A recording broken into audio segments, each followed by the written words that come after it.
for the Boston Globe Scholastic Award Competition.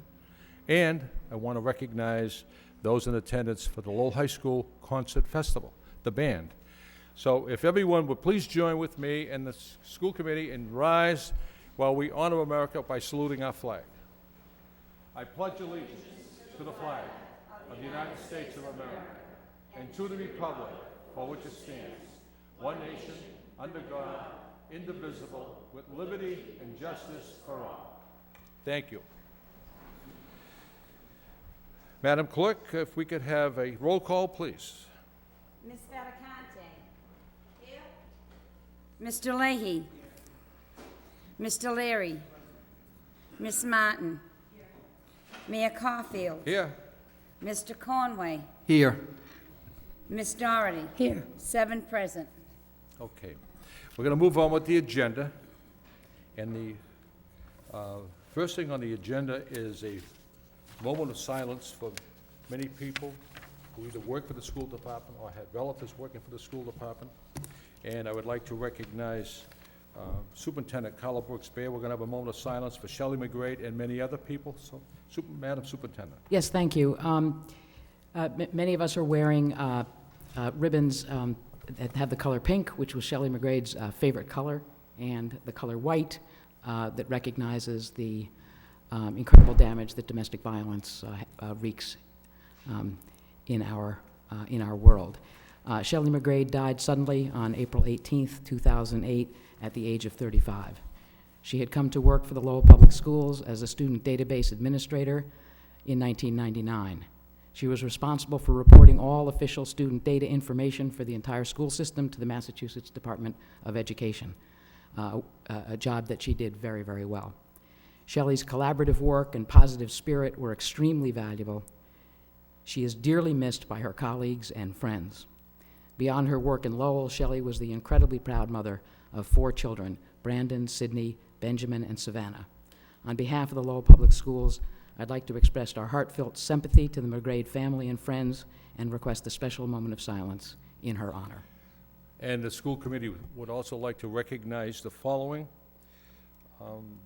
Gerald P. Cludier, retired school custodian and father of Alice McLaughlin, Bailey School clerk. Linda Clow, sister of Mary Frances Lavassa, special education evaluation team chairperson. James Murphy, father of Mary Murphy Pocola, special education evaluation team chairperson.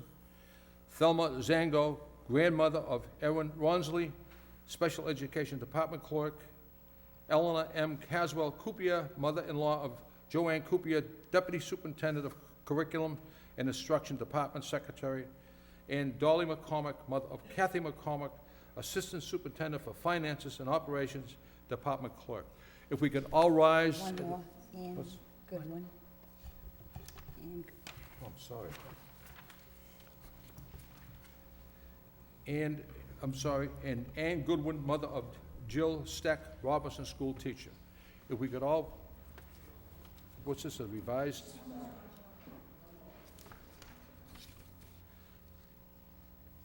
And Judy Higson, cook manager of the Wang School, sister of Anne Marie, Gary, and Sue Hand, sister-in-law of Donald Hand, food service department staff.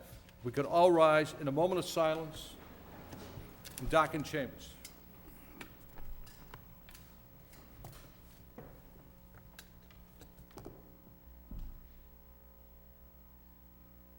Thank you. May they all rest in peace.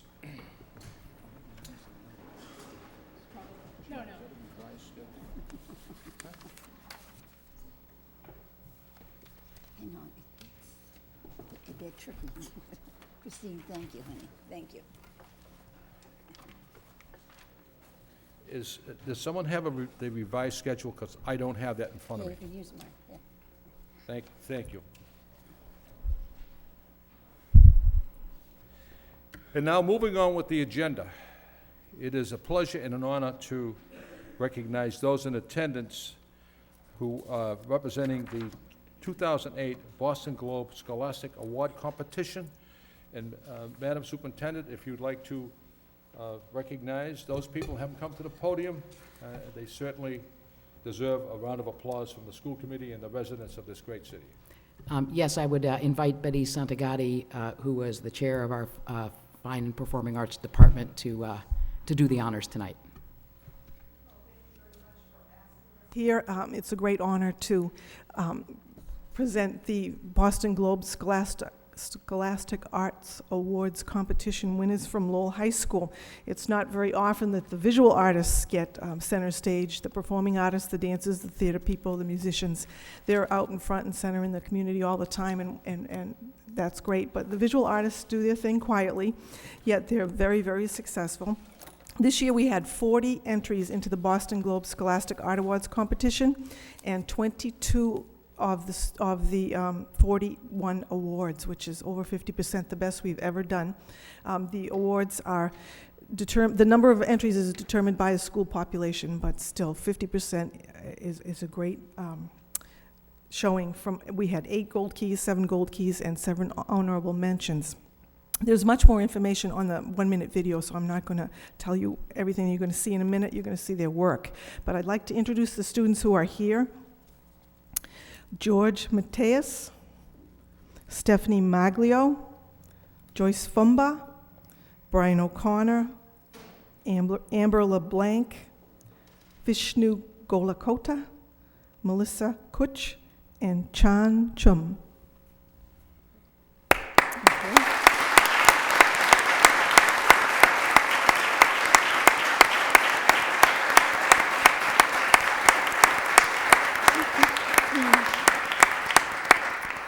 You'll see their work in a little video that we have to show you right now, but also on May 15th, we're having an exhibit of almost 200 pieces of artwork from the Fine Arts, Visual Arts kids, and it's going to be at Middlesex Community College. It's up now. It'll be up till May 19th, and on May 15th from 6:30 to 8:30, there'll be an opening reception up on the 5th floor of the main building at Middlesex Community College. It's really an impressive exhibit, and you can see their work live and in person there. But right now, we'd like to show it to you on video. Should we put the lights on?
Betty?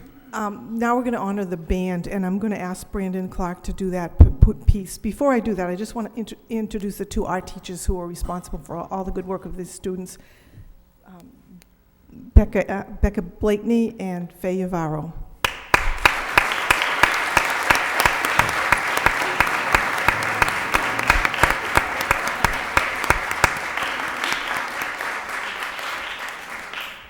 Thank you, Mrs. Sinagati, and thank you all for having us here. I'd like to recognize the Lowell High School band students and parents who are here in attendance, and they all came out in force to show you that we're very proud of all that we've accomplished, not just this year and last week, but over the years in building the band program. We're very pleased that we've had your support, and the band program is certainly flourishing and growing all the time. Our numbers next year are looking like an increase already, and Mr. Caulfield always reminds us when we see each other at different events about the uniforms and what a big difference that made. And that was about 10 years ago, actually, at this time that they did those uniforms, and they should probably last about one more year. We'll have a fundraiser. Okay. Your timing is impeccable. Yes. So I thought I was being a little bit sneaky and clever that way, but so the band recently traveled, as you may have read in the Sun this morning, to Williamsburg, Virginia, to participate in a concert festival at which they took the first place in their class, which was the larger school enrollment division. And they also took the overall award for the best concert band in the festival, which was quite an accomplishment, one that we have done before, because we do a trip like this about every 2 years, and they have consistently shown a great deal of work ethic and musicianship when they go to these festivals. And we also had a pretty good time. I do have a very short video that's right on the end of Mrs. Sanagati's that'll show you just a little bit of what we did when we went to Virginia.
I was as scared as anything, but I'll tell you, I'd go on that roller coaster again if I could. Thank you. Thanks. Brandon, you're not going to get away with that easy. Oh, sorry. I just want to say that I served on the school committee 10 years ago with my colleague Regina Faticani, and K-Star Closer is smiling, happy. And Betty Sanagatti and everyone in the arts department, they deserve an immense amount of credit, along with the musicians who bring wonderful things to my ears. And whenever you get off the bus, wherever you go, whether it's Virginia, or Draycote, or Tewksbury, you're representing the city of Lowell, and you've done that with class and pride. And before I finish my comments, I think everyone should put their hands together for just a tremendous band leader. I know the students think that as well. Brandon Clark, you're amazing.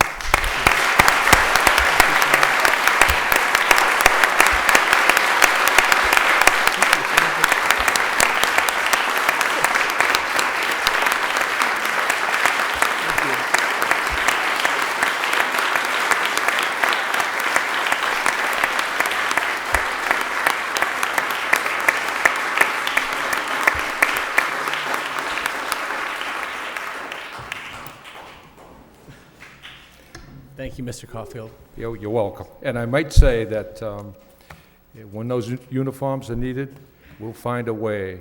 We'll come up with the necessary funds. The business community will be have to get you those uniforms.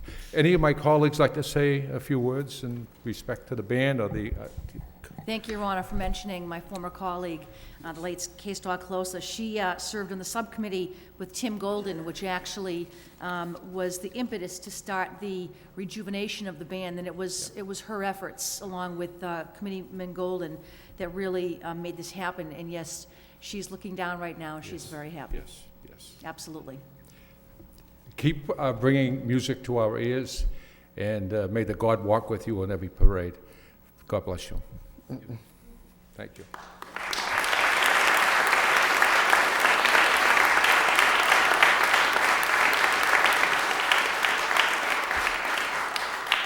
Is there any other one who would like to come to the podium to say a few words?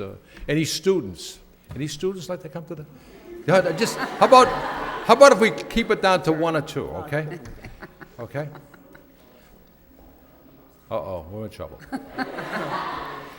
Hello, I'm Corey McKinney, I'm Lucas Klitsky. and we would just like to say that Mr. Clark is the man. He's the man. Great testimony.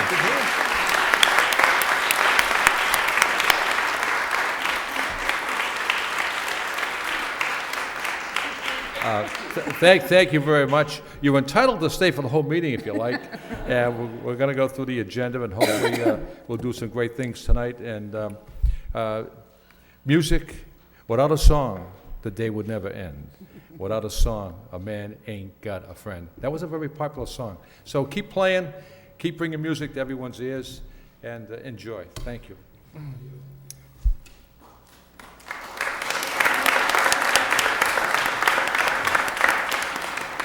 I will now entertain a motion to accept the minutes of the last meeting and place them on file by... Motion to accept, Your Honor. Motion to accept by Ms. Faticandi, seconded by Mr. Leahy. All in favor of accepting the minutes? The minutes have been accepted and placed on file. Just bear with me while I go through this revised schedule, because I... All it was changed is a couple more memorials. What's that? All it was changed is a couple more memorials. Okay. Oh, I'm sorry. I'm sorry. Permission to enter. I'm sorry. Yes, Mayor Caulfield, I'm recommending the committee enter into the following contracts with St. Anne's Home Incorporated for $8,210 to amend the existing contract for out-of-district tuition for additional costs for 15 students who are currently enrolled and receiving services. And that's coming from the fiscal year 08, the current budget, special education tuition account. Collins Education Associates, $2,000 to amend an existing contract having to do with professional development for our middle school teachers in writing, funding provided by the school department's local professional development budget this year. Dr. Mark Romanowski, $10,000 to provide physical examinations for candidates for athletic teams in the Lowell Public Schools. This is a contract for next fiscal year 09, so the funding will come from the fiscal year 09 budget, the athletic contracted services. The rest of the contracts are also for next year. Middlesex Community College, $55,000 to support the peer mediation program SCORE at Lowell High School. The funding for this is provided half by the Attorney General's Office of Massachusetts, $20,000, and half from our special programs budget of $35,000. Slightly more than half, sorry. Middlesex Community College, $798,203 to continue the bridge program at the David McHugh Alternative Middle School. This is one of our alternative programs for 7th and 8th grade students, funding provided by the school department's fiscal year 09 budget. Middlesex Community College, again, $20,000 to pay tuition for qualified students from Lowell High School who earn both high school and college credits by taking courses at Middlesex Community College through our dual enrollment program. I might point out that under an arrangement that we have with both Middlesex and University of Massachusetts at Lowell, we pay half the cost and those institutions pay half the cost of the tuition. This is a program that was once funded fully by the state, and when the state cut it back and eliminated the program, the school department and those institutions chose to continue it on our own. There is some talk in the budget of funding being restored at the state level, but at this point we expect this will need to be paid out of our budget. University of Massachusetts at Lowell, $70,000 for the dual enrollment program. Community Teamwork Incorporated, Child Care Search, $800,000 to provide parent intake and subsidy management for up to 400 children and families who qualify for the Community Partnership Child Care Subsidy. This funding is provided by the Early Childhood Fiscal Year 09 budget, which is a grant, the Community Partnership for Children grant. Another contract to the Massachusetts Society for the Prevention of Cruelty to Children, $219,207 to provide behavioral consultation to community-based early childhood programs and other services. Again, the same grant funds this. Middlesex Community College, again, $75,000 to provide college courses for the Early Childhood Department and training on the Massachusetts Department of Education Teachers Examination. Funding to be provided by the Early Childhood budget, the same grant. Salem State College, $75,000, again, college courses for the Early Childhood Department, same grant.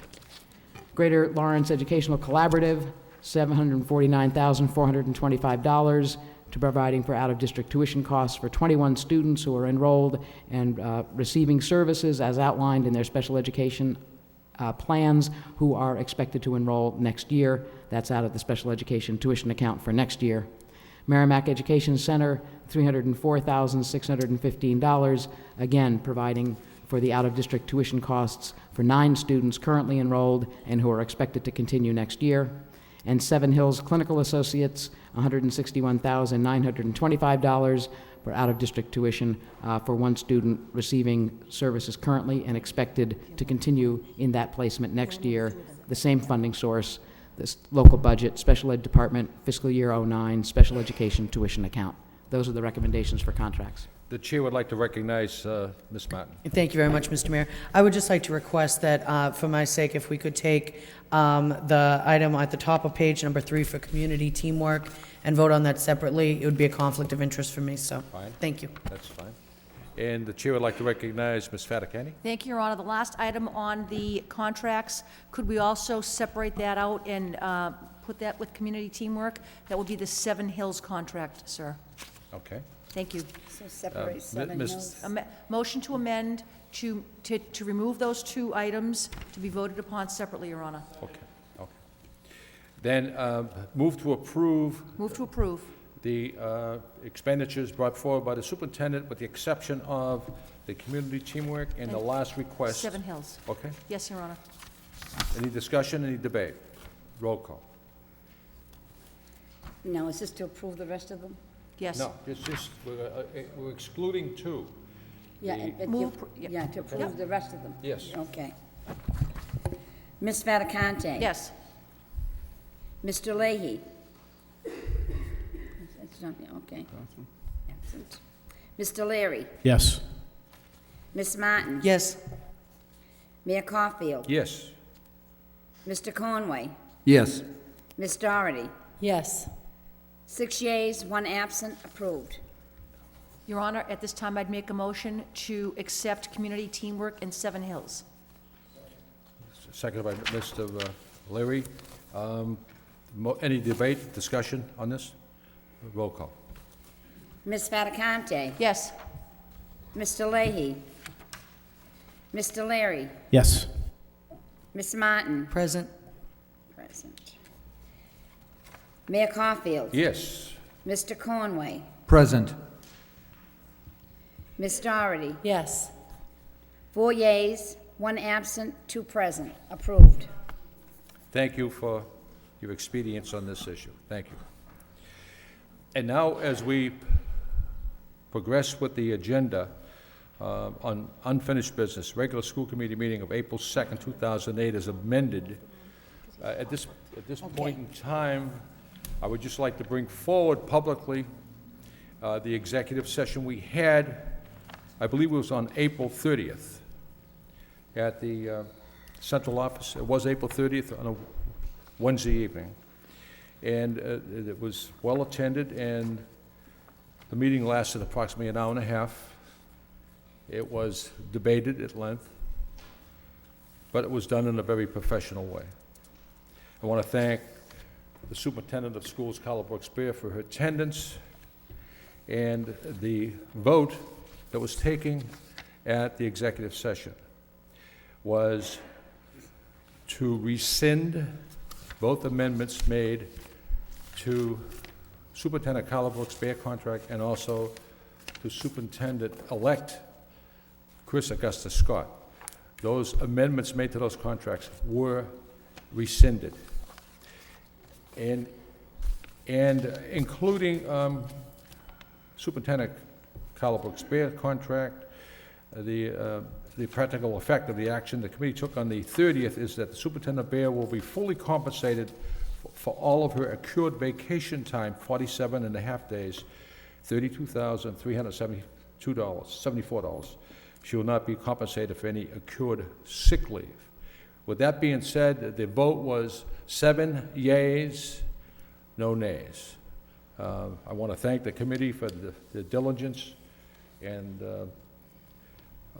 arriving at this vote and at this point in time. Now, the minutes of the April 2nd meeting, they should be amended to the point where there's one section of the new business be deleted. It's just a formality in order to accept those minutes on the new business. There was 2 motions made to amend those contracts, so someone can say to delete those minutes and accept them as amended. Motion to delete, Your Honor, and accept as amended. Okay. Seconded by Mr. Conway. All in favor of accepting the minutes as amended on April 2nd, signify by saying aye. Aye. Any opposed? Those minutes have been accepted as Don't think we should amended. have a roll call on this, seeing as how it's, I really think there should be a roll call. Don't you agree? Roll call, Your Honor. Ms. Fattacante? Yes. Mr. Leahy? Yes. Mr. Leary? Yes. Miss Martin? Yes. Mayor Caulfield? Yes. Mr. Conway? Yes. Miss Doherty? Yes. 7 yeas, approved. Okay, moving on. Public participation. Is there someone here who'd like to discuss an issue with the Lowell School Department?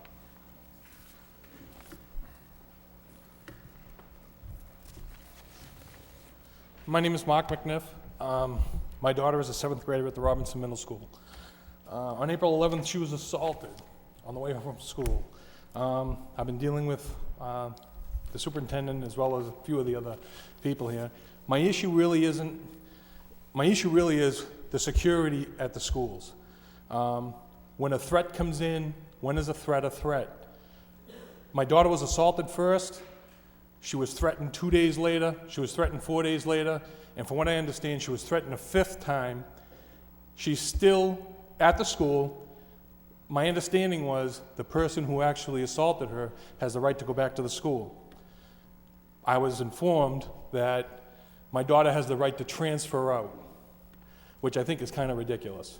With a month and a half left of school, my daughter would have to leave the school, start over, start at a new school, and more or less hide in the school system.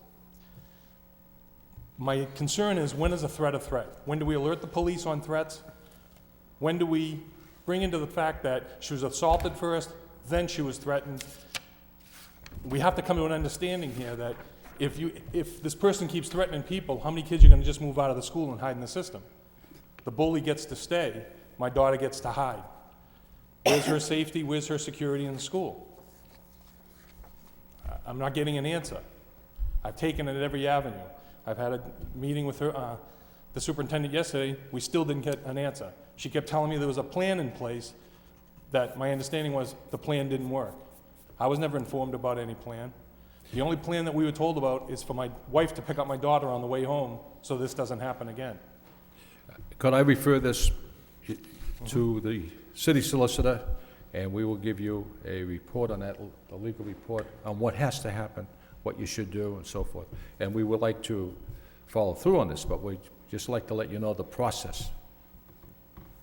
You have that? Could she make a motion? Thank you, Your Honor. We, without knowing who the individual was, without knowing who Mr. McNiff was, this was addressed the other night at our Safety and Discipline Subcommittee meeting. I do not in any way want Mr. McNiff to think that the school committee isn't taking this seriously, because the whole committee sat there and we took this very seriously, including the statement to Mr. McNiff that his daughter could be moved. I feel foolish and unresponsive asking Mr. McNiff to wait until we get to our next subcommittee meeting, because this issue is on the agenda. I did email him, but again, Your Honor, the email is not good enough because his daughter is feeling threatened. It just goes to show this committee that we have to have policies in place so that when issues like what happened to Mr. McNiff's daughter happen, we have a plan.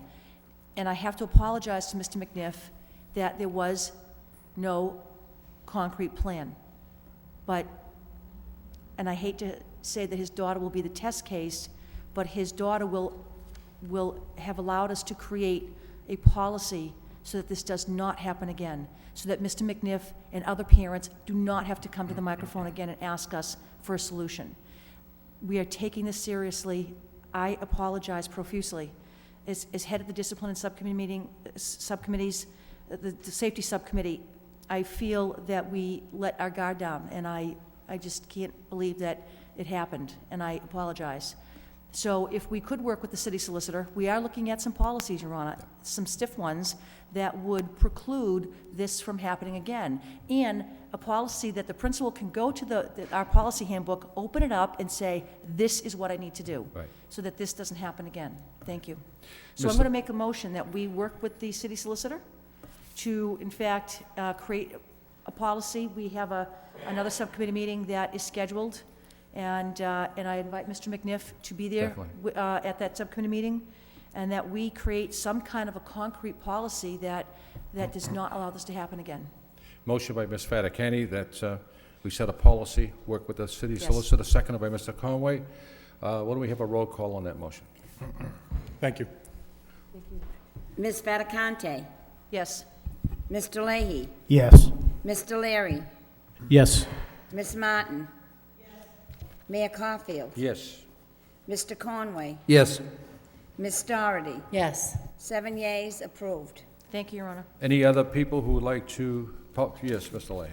I just had a question. I know we discussed this at the subcommittee, but I would think we would have a policy that if you threaten somebody a number of times, you would be automatically removed to the alternative school. So that doesn't necessarily, I mean, we can't get into the whole thing now, but I would think you would just automatically go to the alternative school.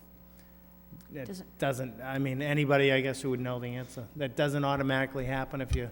Let me ask Assistant Superintendent Murphy to respond. We don't have a specific policy that says that after so many infractions, you go to the alternative school. We have guidelines for principals, and we have policies regarding students being placed at the alternative school, but there's nothing in our policies that specifically states after XYZ, this is where you go. Principals will make referrals to our alternative schools. You know, it's on a case-by-case basis. Okay, thank you. Mr. Conway? No. Mr. McNiff, we apologize. How is your child getting to school? Does your child walk to school? Yes. There's no She walks. We live fairly close to the school, so she walks to and from school. She says things are fine now. See, my understanding is the girl that assaulted her has been suspended again. So, as I asked the superintendent, what is the policy on threats? My understanding was, from what she told me yesterday, the only time we recognize threats is if a weapon was involved. To me, I think that's, I'm sorry to say as a parent. Not to belabor the issue.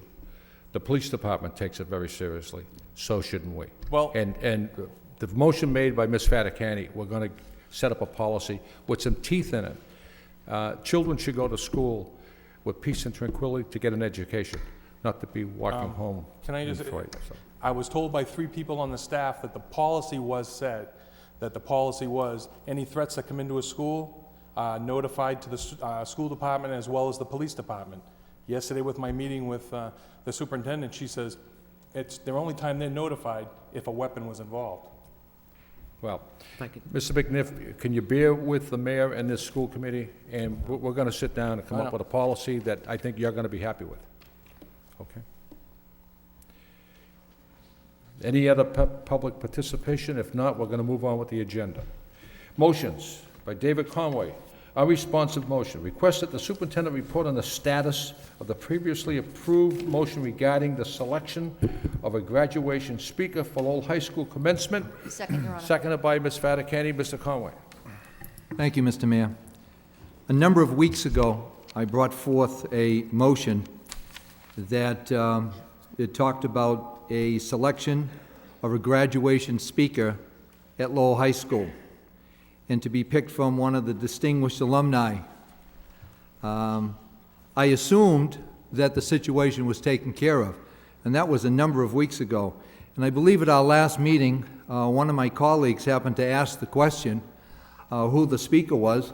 I had no idea who that speaker was. The next day, I did go down to, for informational purposes only, down to see Mr. Samaras at the high school, and he said he never received any report or any request from the superintendent of schools. And keeping in mind that graduation is just around the corner, we have 650 so students graduating from Lowell High School, and they're expecting a speaker, and nothing has been acted on. I put that motion on a few days ago, and it is my understanding that the superintendent then contacted the headmaster in regards to the situation. And that's what I would like to know at this particular point, what the status is on this graduation speaker for Lowell High School. Madam Superintendent? I believe you have a report in their packet from the headmaster indicating that he has established a committee to review potential speakers for commencement, and that he plans to select one of the members of the distinguished alumni. He believes that that speaker will be chosen, and he will have an acceptance by May 19th. Ms. Martin? Thank you very much. I just wanted to, and I know my colleague, Ms. Doherty, and I were, prior to this meeting, speaking with some of the students from Lowell High School, and they had expressed some concerns about this. My understanding is that they did have a discussion with Mr. Samaras regarding their concerns. I think overall, they certainly appreciate the idea that one of our former alumni would want to speak with them, and I think that they showed great respect for that and for that opportunity.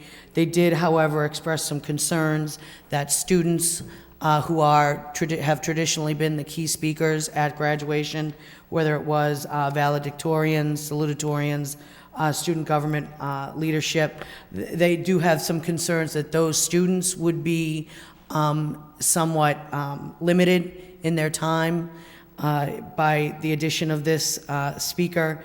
And they also expressed some concerns just because of the nature of graduation. The volume in the arena makes it very difficult to hear. And they had some concerns about adding an additional speaker in that venue. I do want to say, certainly as we go forward, this committee has supported Mr. Conway's motion, and I think it will certainly be interesting to see. I know as part of that motion, we had also included, I think, some pretty clear language that we had hoped students would be involved in that process.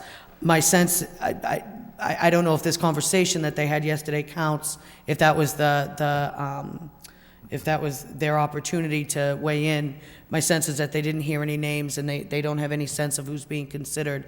But I do think, to reiterate the idea that the graduation certainly is an event for our students and their families, and that if they can have a role in helping to make this selection, I think that would be extremely valuable. And especially if we can communicate clearly to the administration that we do not want to see, and I'm saying this as an individual, others may feel differently, but I share their concern that student time would be sacrificed. I am, as always, we enjoy hearing directly from the students about their high school experience, about what they have to say to their peers, and I, for one, would not want to see that lost, because I think it's a very unique and special moments during our graduation ceremony. Thank you. Any other discussion, Mr. Conway? Yes, to address that situation, I talked with the headmaster, and he absolutely guaranteed that student speeches would not be cut at all. Matter of fact, I think we even talked about perhaps cutting his speech a little bit, but certainly not the students' speeches. So that would not have an effect on it at all.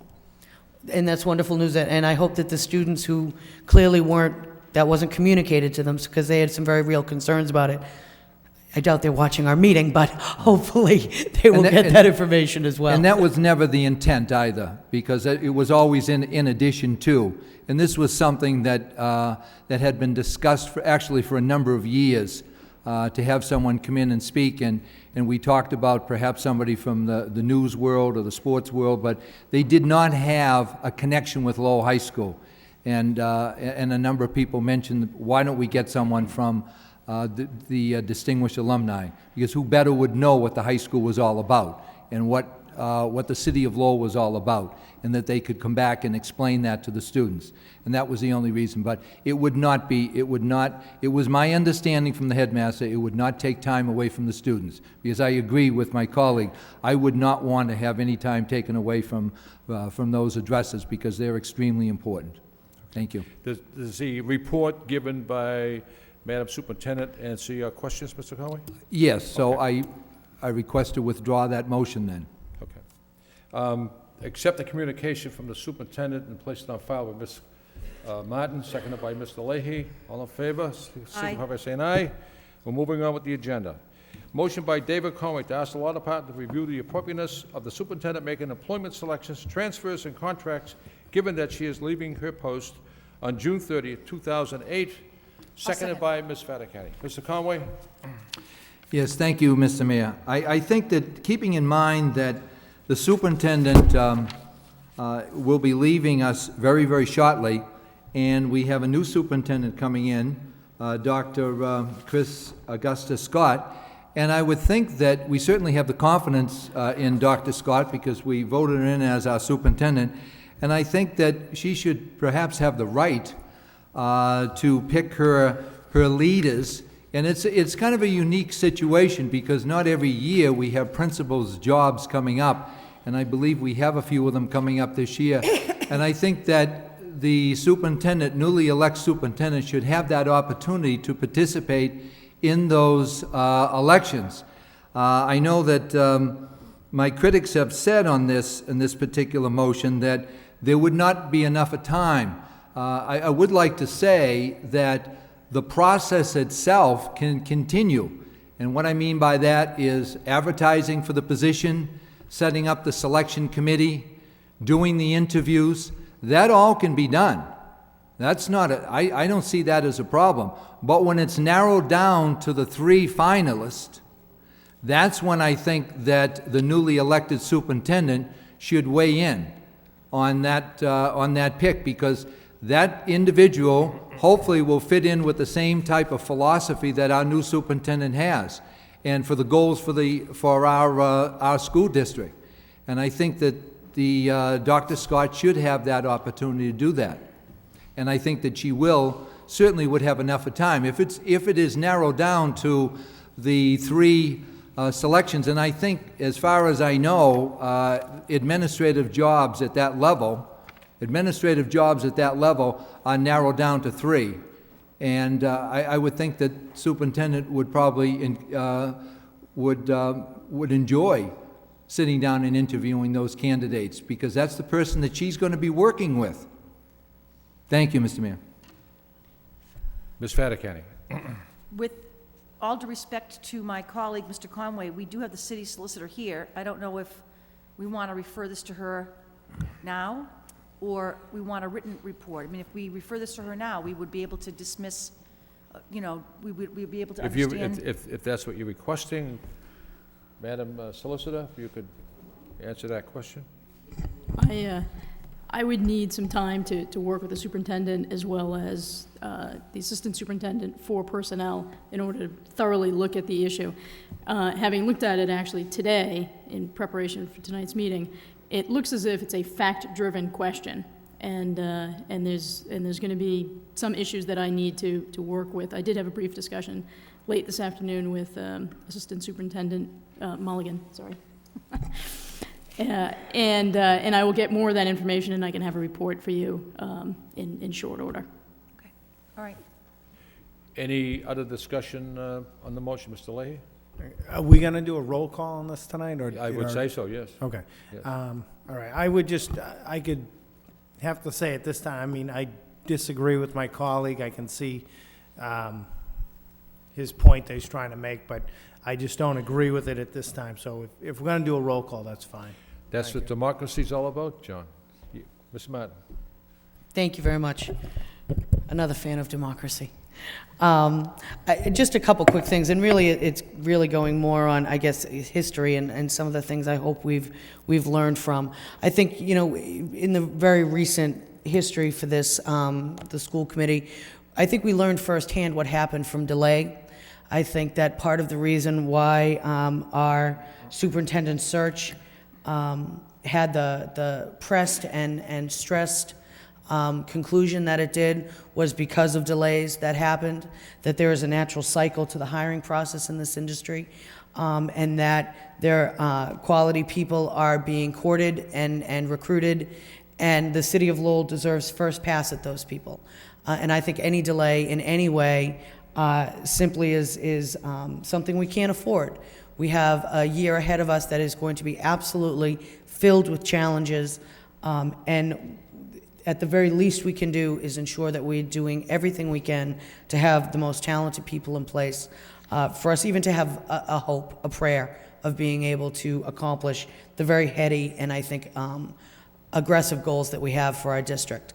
So, I mean, that's, the initial thing. I also think that, we've been schooled, I think, very recently on the power of contracts, and that a contract, when written and signed, is what it is. And this superintendent is under contract until June 30th to do the behest of this school committee, and it is her job to do it, and I think that it is our job to hold her to it. So I think that in that same sense, that it's just doing a disservice to us if we're not taking advantage of these last few weeks to get in place the skilled talent that we need to do the important work ahead. I think any delay is simply, it's worse than, in my mind, just a wasting of time. It really is a lost opportunity, and I think we will pay the price if we do not continue on with extremely, as I said, aggressive efforts to get the most talented people into these positions, because without them, we have, again, no hopes for fulfilling any of the goals we've set for ourselves or for our students. Thank you. Any other committee members who'd like to weigh in on this issue? Mr. Conway. Just a brief comment. I'm not exactly sure what we're talking about, a delay here. As I said, if the process continues the way it continues with any administrative position, I don't see where there's a delay there. It's my understanding that Dr. Scott is going to be working in the district for a number of days. And I would certainly think that, once again, one of those days or two of those days that she is here, that she could spend a couple hours doing an interview, and I think that she would probably encourage that I would think she'd probably want to be part of that.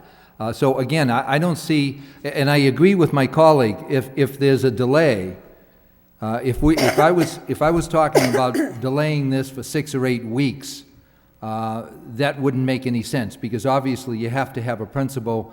A principal has to be on the job. I understand that part there. What I'm saying is that process continue with the normal process that we have. It's just at the last step. That last step is being picking that principal. That's where I would think that we should probably encourage Dr. Scott to be part of that process, because she is going to be the one that's going to be living with that with that principal for the next 1, 2, 3 years or whatever. Thank you. Mr. Leary and then Ms. Martin. Thank you. I think the important issue regarding hiring people, and I've hired, a lot of people in my time, it's not only knowing that an individual is a good quality candidate, but if anybody who's ever hired in different facilities or different buildings fully knows that you have to understand the climate that exists in any particular building or any particular operation. So if you're going to be hiring an individual, you already need to know what climate you're going into. So for anybody that we've just hired, and I agree with my colleague, we've hired an excellent candidate to come in and take over the Lowell Public Schools. To do it in an appropriate and a successful hire, you need to understand what type of climate, what type of students, what type of skill level is needed for that specific environment. Now, I've done hiring in many different companies, including my own. And I know for one thing, you just don't hire the best qualified person on paper or the person who had the best interview. You need to fit the person into the particular job that's going to be of success. And it's, quite frankly, impossible to understand that until you've been here to understand what specific climate is in what specific building. They're not all the same. So I think this motion, that I understand some of the logic with the motion. It's well thought out. I think we have a simple disagreement, and I'll be voting no on this particular issue tonight. Thank you. Ms. Martin? I just want to be clear. I understand that the thought process is that this doesn't hold us up. My concern is that, from tonight, we're talking 8 weeks. That's a 2-month period where no hiring would happen. To me, that's a delay. I understand that there's a process that we go through, but that process itself, we have principalships that are, we're waiting to have announced in the next week, 2 weeks, that have gone through the process, that are ready to be named. People, who are candidates deserve to have answers. School communities deserve to have answers. There are quite, clearly people on pins and needles trying to make plans for next year. Families, students, and teaching staff. And I think to put everything on hold for 8 weeks, I don't see how we can't call that a delay. And that's just, again, as we go through the process, and we'll, welcome any other insights from my colleagues, but as it stands right now, I would be voting against this motion as well. I'd like to just move the question. I just briefly want to say a few words. There's a strong argument on both sides of this issue, strong argument. Superintendent Carla Brooks-Bear has the jurisdiction in her contract to select and name principals or whatever. But I can see the other side of the argument, where Dr. Scott's going to be coming in here, running a school district, and be working with an administration she didn't appoint or whatever. So move the question. Move the question. Roll call, please. Right, second Yeah, on I'm the sorry. move. Second on the move the question. Wait a minute. One other quick point. In terms of what I was looking at, another issue also might be the term of the contract. There is a general rule out there that if a governmental body is expiring, say the term of office is ending for a governmental body, and then they are going to make an appointment, and the appointment begins after their term ends, there's a general rule, public policy purposes, prohibiting that type of appointment, such as these contracts. However, in Massachusetts, again, it's a more fact-driven question. One of those questions is in terms of the length of the contract. So if these contracts, new contracts, for example, were for a 3-year term, and then you have a new superintendent coming in for a 3-year term, there may very well be a public policy against having appointments that will cover the entire term of the incoming superintendent who didn't make, these types of appointments. So that may be an issue that you may or may not want looked at as you vote on this or decide to move forward on it. I just wanted to make you aware that there is that issue out there. Madam Superintendent. It might be helpful that it's been standard operating procedure here to, when principals are named to, for their first assignment here, to make it a 2-year contract. Mr. Leary? A quick question to the city solicitor. So under the, I guess I heard what you said, but I was in a fog or something. If an individual, so you're saying we could legally put a cap on terms, limits, contract limits as a committee, or not? I mean, I don't think you're saying that, right? No, what I'm saying is that in looking at this particular issue, when it has been looked at by courts in Massachusetts, one of the things that they look at is the length of the term of a contract, as opposed to just the general standard prohibition. If someone's term of office is ending, say in this particular case, June 30th, and someone else's term of office is beginning on July 1, the general rule would be you cannot make appointments that will take effect after your term of office has expired.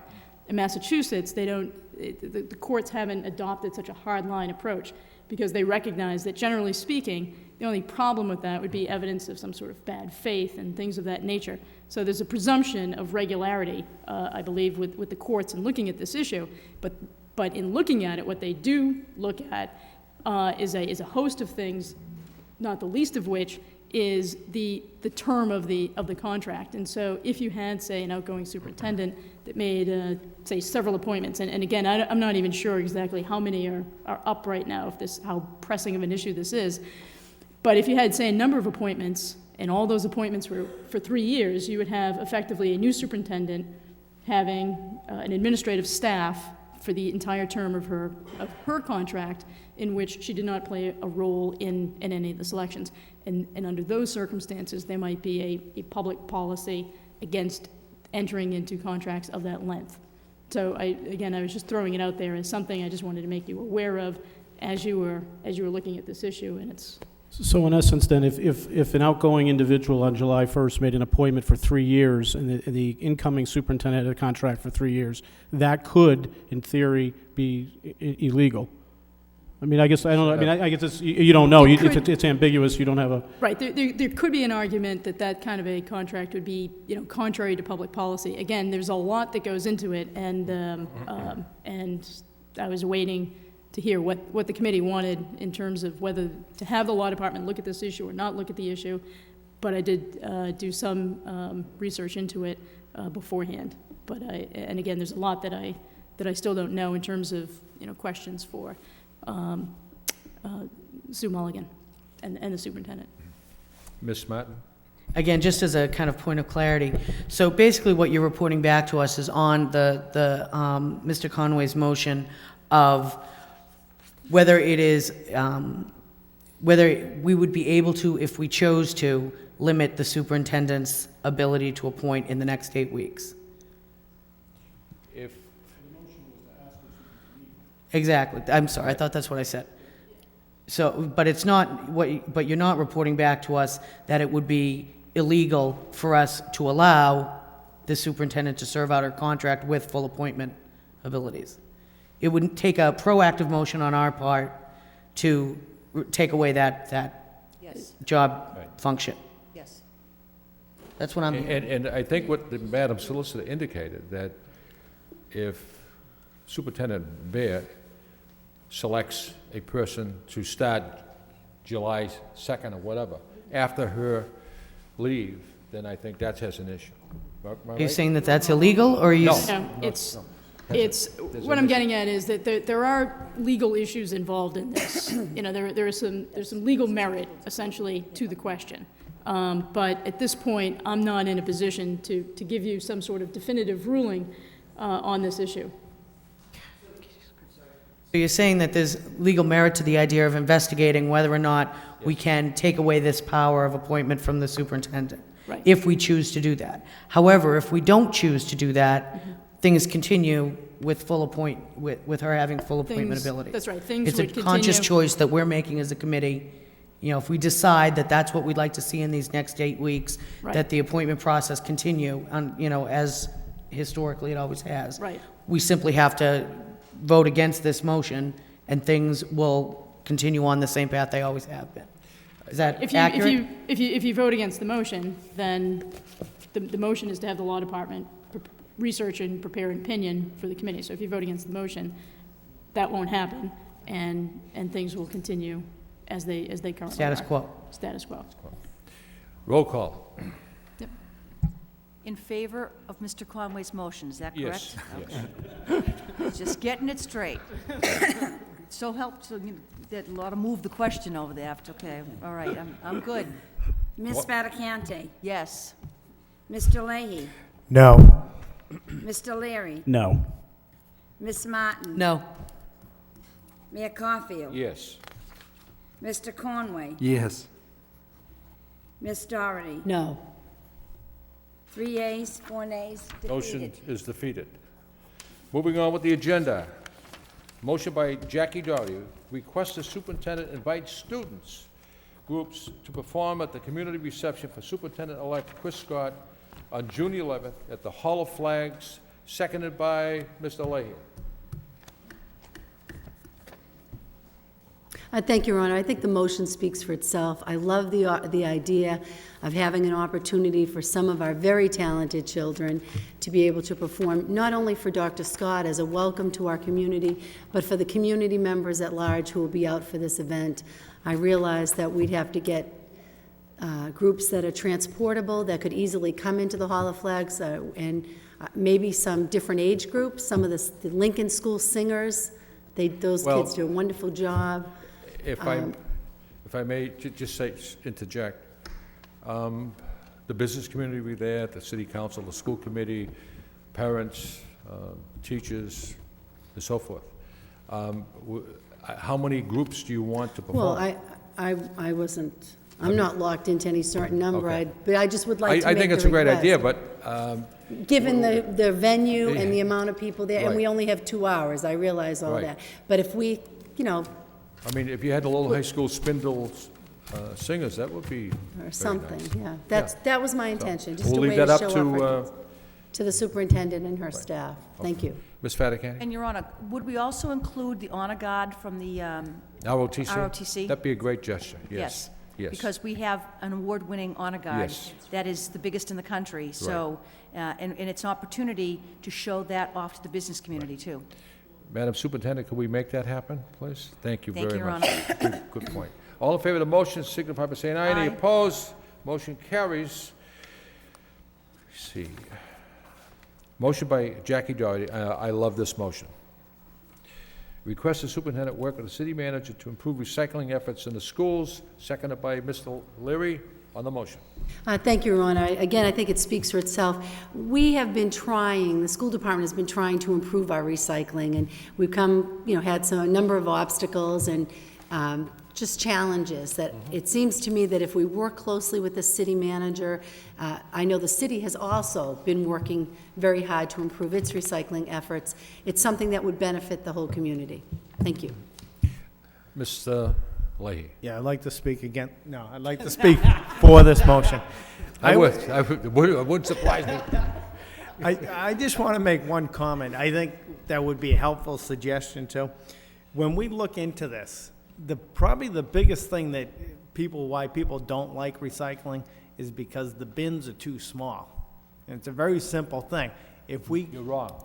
No? Well, if we got things, if we got the containers that were bigger and would hold more and wouldn't overflow so much, people would be more apt to be That'd filling be them too up. heavy to bring out to the sidewalk. Absolutely, Well, then some you of couldn't them, get it to the curb. some of them are too small. I think that's a big thing to look into, is the containers that we have for the schools and the buildings, and that would help the recycling effort. I mean, I know at my house, I fill 2 up, and they're overflowing. I have 3. You have 3, see, I gotta go get one. Well, they wouldn't give me one, but Well. only 1 per household. Wonder I know, why. not the mayor. But I think that should be looked into when we do it. Maybe if there's different style containers or something that wouldn't make it too heavy, but would hold more plastics and whatever. I understand the paper would be very heavy, but The biggest advocates of recycling in our city, and the biggest advocates about littering, are the school children. The school children really want to see this program go forward. And if I just take maybe 3 minutes of your time, I'm going to explain to you the cost of recycling in our city right now. Russell Recycling, the contractor, the city pays Russell $750,000 to pick up 10%, 40%, 100% of our recycling. The city of Lowell is only recycling 9% in the city. It's costing the city $500,000 to recycle. If we can bring the recycling percentage points up by 1 point, it's $53,000. In order to break even, we have to recycle at least 20% of our trash. When the people do not recycle, not only are they paying for the Russell contractor, they're also paying BFI for the trash you're putting in the back of the BFI truck, which should be half of it going into recycling. Now, the city of Worcester, they recycle 45%. And I'll tell you why. Every homeowner can only put out 1 barrel. If you put out anything more than 1 barrel, you have to buy a bag. And the bag costs you money. So people recycle their papers, their bottles, their cans, and so forth, so they don't have to buy that bag. The city of Lowell has to, the people in the city has to embrace this program, because right now we're losing money on it, and we don't want to stop recycling. We only have one planet, and we just can't keep putting it in landfills and incinerators and so forth. So it's just a great motion, Jackie, and Madam Superintendent, I would like to see the schools embrace this and send home some communications to the parents, let them know how costly it is not to recycle and how they could benefit by recycling. If we could save $1.5 million, that would be sidewalks, road improvements in our city. the other thing I noticed too is, and I did see the meeting when you talked about this. Right. Like when we're at the soccer fields and the school playgrounds and things like that, we need to have containers there for recycling too. So we should try to work together and get containers out that we can at least put the recyclables in, because that's one of the bigger problems in the schoolyards, the soccer fields, the baseball fields. Right. There's nowhere to put it, so it all gets thrown into the trash. So That's a we good need to point, look Joe. into that too. Okay, that's a good point. Any other discussion? All in favor of the motion, signify by saying aye. Any opposed? The motion carries. The last motion of the evening. Motion by Jackie Doughty, request the superintendent explore the feasibility of student involvement in the city's senior count project, seconded by Ms. Martin on the motion. I have to tell you, I love this project, the Seniors Count, and I know you're aware of it. We have 16,000 seniors in the city, and I think we probably have about 19,000 children all told. I'm guessing with that number. I realize there'd be some limitations in how our students can get involved in this, safety issues and things like that, but I just wanted to explore some of the work they're going to be doing is stuffing bags to give to the seniors. That would be acceptable. I know that the ROTC does a huge amount of community service every year, that if we look at this as a service component for some of our students who are involved in that, I think it could be beneficial. Also, my understanding of how the Seniors Count project is going to work The police are training people on how to work in the neighborhoods. They're going to descend as a group of, say, 100 or 200 people at a time in one area of the city. So there is some potential, I don't know, for the older students maybe to be pairing up with an adult, because you'll always be 2-on-2. I don't know the complications of it. I just wanted to put it out there as something to look into, because I think it is a wonderful project for the city and for our students to get involved with the elderly. It's just a great community benefit. Thank you. Ms. Fatican? Thank you. Your Honor, it is a wonderful opportunity that we are going to embark on this project, but let me just make my colleagues aware of a couple of things. It will be the University of Lowell that will be doing the training, because this is a research project, and when people become researchers, they have to do it in a very specific way. The second issue, Your Honor, that we need to think about is the safety issue. That's why people will go in pairs, because there is a safety issue for people who will go into the homes. I am not comfortable with sending young people into anybody's home at all. Adults, yes, they will have cell phones, they'll be prepared, they'll understand when to call 911, when to get another member of the group, but I think it's a lot of responsibility to lay on our young people. That being said, Ms. Doherty did indicate that there are other things for young people to do. One of them is stuffing the 16,000 bags that Lynn Brown-Zunas, the executive director of the Lowell Senior Center, is looking for help with. Right. But to ask, I can't support sending young people into the homes. I could support young people driving water trucks around, or young people doing whatever, sharpening pencils, but the actual going into homes, Your Honor, and doing the count, after I had a conversation with the director, it made me realize that the people who are going to do this will need to be trained, and there are some safety issues and safety concerns for the elderly and for the people who are actually going into the homes. Yeah. So I think that what we need to do is be very restrictive about what we're going to let young people do.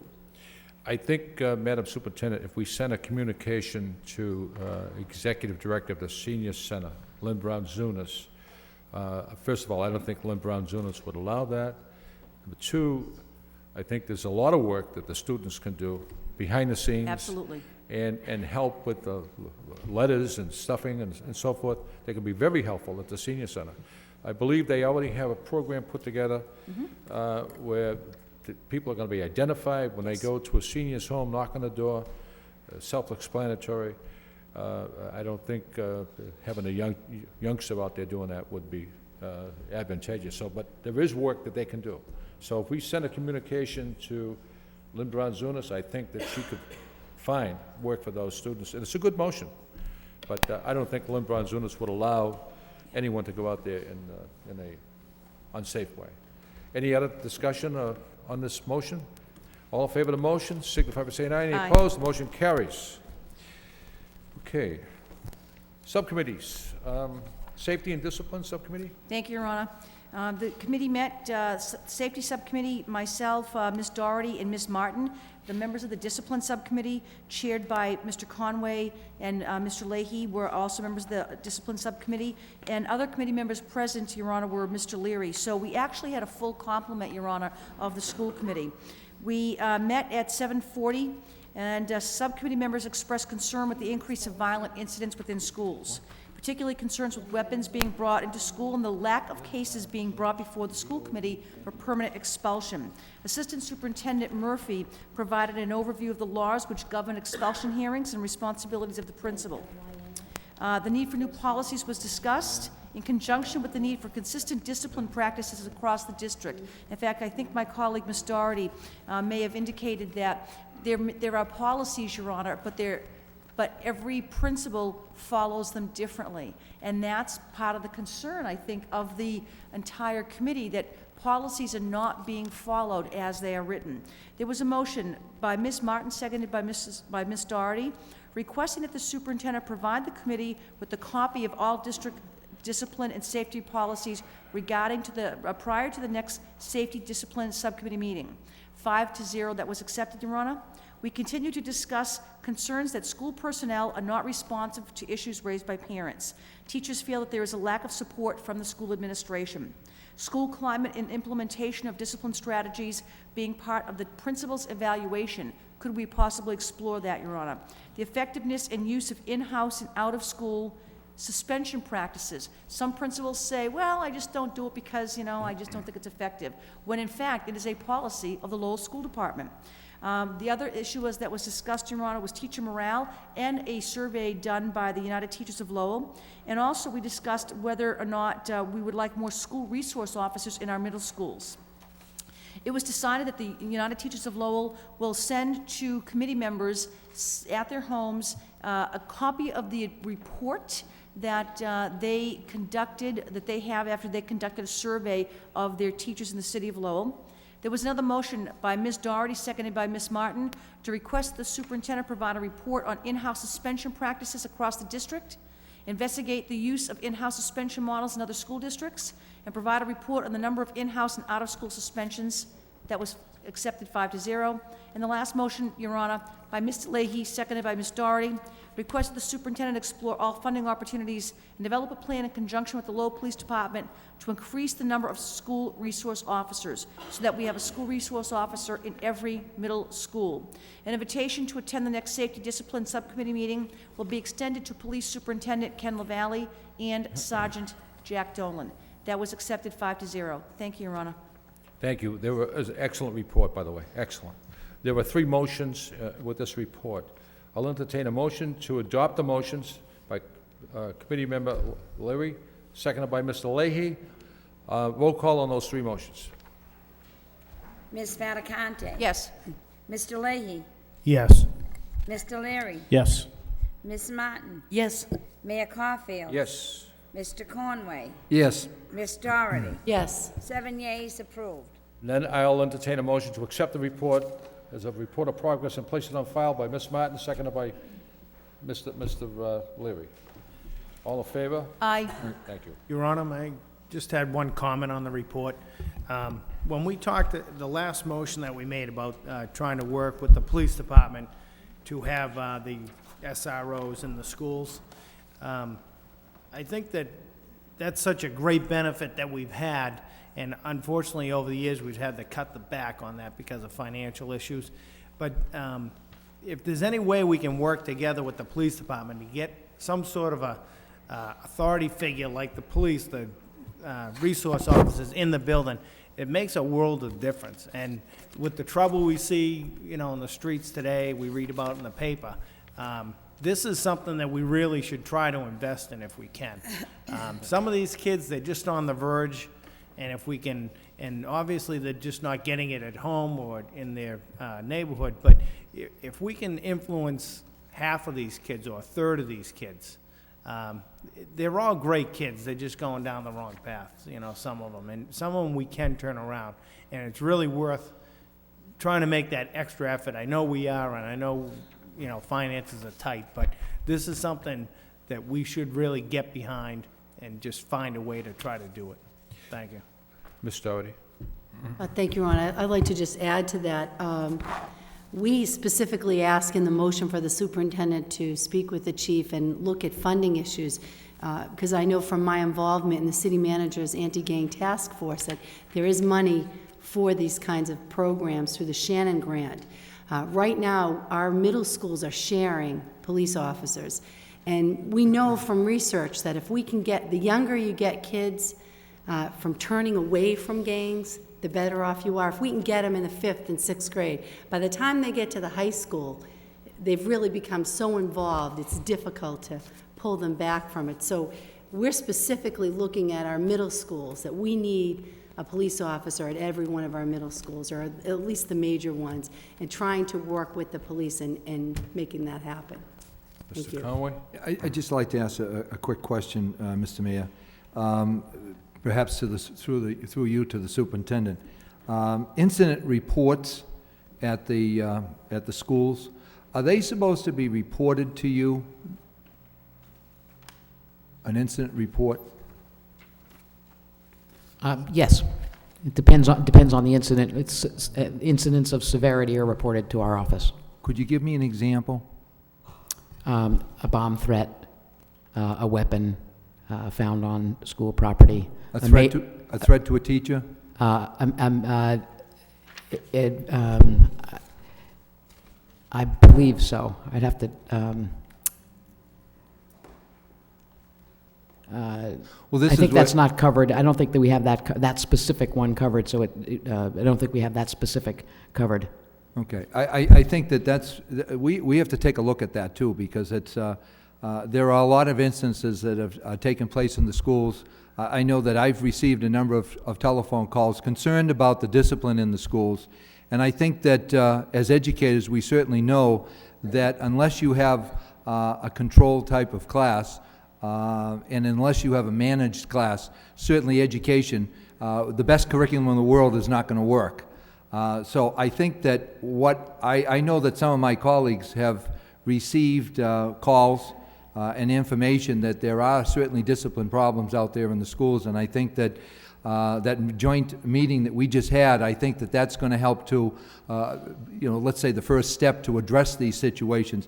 But I think that what we need to do is, if there are incident reports, and perhaps when you meet with your principals, maybe you should reinforce the fact that if a teacher is being harassed or disrespected and so forth, that these incident reports, I think, should probably come into you so that we have some kind of a record in what is actually happening out in our schools. And I think also I think it'll give us a little bit of a guideline of what's going on. As the mayor has mentioned numerous times, there are certain schools that seem to have an effective way of handling the discipline in the schools. And, this is where we have to emulate some of those schools, find out what is going on in those schools that's right. And the schools that are not being effective, we have to take a look at that and find out what can we change to make that school more effective. So I think that what I would like to see is, I'd like to see those incident reports turned into you so you can get a better handle on what's going on. Because sometimes I'll call up and people don't hear anything about it. And I don't know if it's because the teacher feels that if they put in a report, nothing's going to happen, and I've heard that plenty of times. So that's why I'm wondering, those reports, when they go into the principal, does a copy then go to, would a copy then go to you? A report from a teacher to? Yes. Not typically. Okay. We'll look into the incident reporting process. Thank you. Ms. Fatacani? Your Honor, I think Mr. Conway has a very valid point. I think the Safety and Discipline Subcommittee are looking at two things. We're looking at discipline in the schools and safety in the schools. Obviously, the incident reports are a contributing factor to us gaining the knowledge about what is happening in every school. So here's my suggestion, if Mr. Conway would accept, that the superintendent forward to the Discipline and Subcommittee meeting for the next meeting the policy that we have regarding incidents, what gets reported, what doesn't get reported, the whole process, because frankly, Your Honor, I do not know a lot about that process. And I think that we probably, while we're educating ourselves as a committee about discipline and safety, we need to know about this process. This way, Your Honor, if, as Mr. Conway indicates, other matters should be reported to the committee, then it would be a policy decision of this committee to in fact include those on those incident reports. So through you, Your Honor, to the superintendent, if Madam Superintendent could include with the information being sent to the two subcommittees for the next meeting material on the incident reports, please. Thank you. Mr. Mayor, I'd just like to add one other thing. We also talked about expulsions in our schools, and especially obviously concentrated in the high school. And it seems as though there's less and less expulsion hearings being held in front of the school committee. And I, for one, didn't necessarily have the answer. But I did happen to talk to the headmaster, and I said, are you expelling anybody anymore? And he said, yeah, quite often we have expulsion hearings. And I said, well, geez, we really never hear about those. So I'm wondering whether it would be, whether it would make any sense or not for the for the school committee to get a report on expulsion hearings that have taken place in the district this year versus last year, just to find out a comparison of what is actually happening in the schools. Okay. Mr. Leary? Just quickly, I attended that meeting as well, and I thought one of the outcomes of the meeting, to get exactly what Mr. Conway was just discussed, we were going to ask the headmaster and several middle school principals to come in to give us kind of a dialogue, kind of an outline as to what's happening at that point in time. So I had thought, coming in here, that was going to be looked at your next joint subcommittee, safety, discipline meeting. Okay. So I think we're already on our way to get that achieved. So I think that's pretty cool, and I think it's pretty appropriate. Thank you. Okay. Very briefly, there should be some sort of policy in place for the opening of the school in September. The principal of the school sets the tone. The principal sends out a strong message. You're here to be educated, and if you want to goof off, we're not going to put up with it here. And we all know what middle school in the city, there's a few of them, where discipline rules and education excels. And that's what has to happen. Police officers in the classroom or in the school, there's something wrong. The principal sets the tone. And I know one particular school that if the youngster was late, 1 to 2 minutes, they have to go to the front office and report why. And those kids know once they walk in that door, you're here to learn. And that's what has to happen. We all have to get in the boat and all row together. And if you don't do that, police officers aren't going to solve this problem. The principal, system principal, the faculty at that school is going to set the tone, and that's what has to happen. So we've already accepted that report, and thank you for my brief speech. Thank you, Ron. Other subcommittee reports, Finance Subcommittee? Just quickly, I will be going through the budget later on tonight, so I'll be as fast as I can do this. We met on April 30th at 6:30 p.m. The majority of the school committee was there at that meeting. We discussed the recommendations from the superintendent, from the administration regarding the budget. Some of the recommendations included options to make up, I guess essentially the approved budget from last year was $136 million. The 09 level service budgeting, if you did level servicing, was $141 million rounded. There's a gap about $4.9 million. What we'll be requesting to the City Council, I believe, are recommendations to the City Council and the City Managers, $136,961,454, which is an increase of just the Chapter 70 monies, about $900,000 and change. We'll be discussing that, obviously, in upcoming hearings specifically. The Finance Committee discussed options and requested that the administration go back and really sharpen their pencils and take a look at other options, which I think after a brief review of the budget they did. I think some of the initial options were like closing the Moody School, which the Finance Committee asked really for the administration not to do because it wasn't, in our opinion, at that point appropriate, and I think the administration was successful in not having that as an issue. I think the three big budget busters are obviously the health care, which is an increase of about 10%, utilities, which I think are 7 or 8% on annual, and salary and wages. So I think we have a very challenging budget year, which the superintendent will get into in more specifics in a few minutes. The meeting was about a 2-hour meeting, and it was adjourned. I want to make a motion for a report of progress. Motion to accept the report as report of progress by Ms. Martin, second by Ms. Doherty. All in favor of the motion to accept it and place it on file? So be it. Okay. Let me see, where are we? Subcommittee reports have been finished. Reports of the superintendent. What I would like to try is let the superintendent give out those reports, and at the end of the reports, if a particular report wants to be discussed, we can do that, and then we can take a motion to accept the reports at the end of the superintendent's report process, and then accept the reporter's report of progress. We're going to try it to expedite the meeting. Madam Superintendent. Yes, thank you, Mayor Caulfield. The first report is on summer school plans for the 2008 summer school program. Our available funding from a variety of grant sources that's available to support summer school continues to dwindle. I'm very pleased you have a report from Assistant Superintendent Murphy that our staff has been able to identify additional ways to consolidate programming, make it more efficient, and in order to serve a reasonable number of students, but with less money. And I think they've put a good plan together to provide the most essential of the summer school opportunities. It's nowhere near what we would like to provide. It's nowhere near what we used to be able to provide, but it represents a very targeted and focused plan. And I want to thank the Assistant Superintendent and Terry Garish in Central Office for that work. Second report is the status of the 2006 Coordinated Program Review.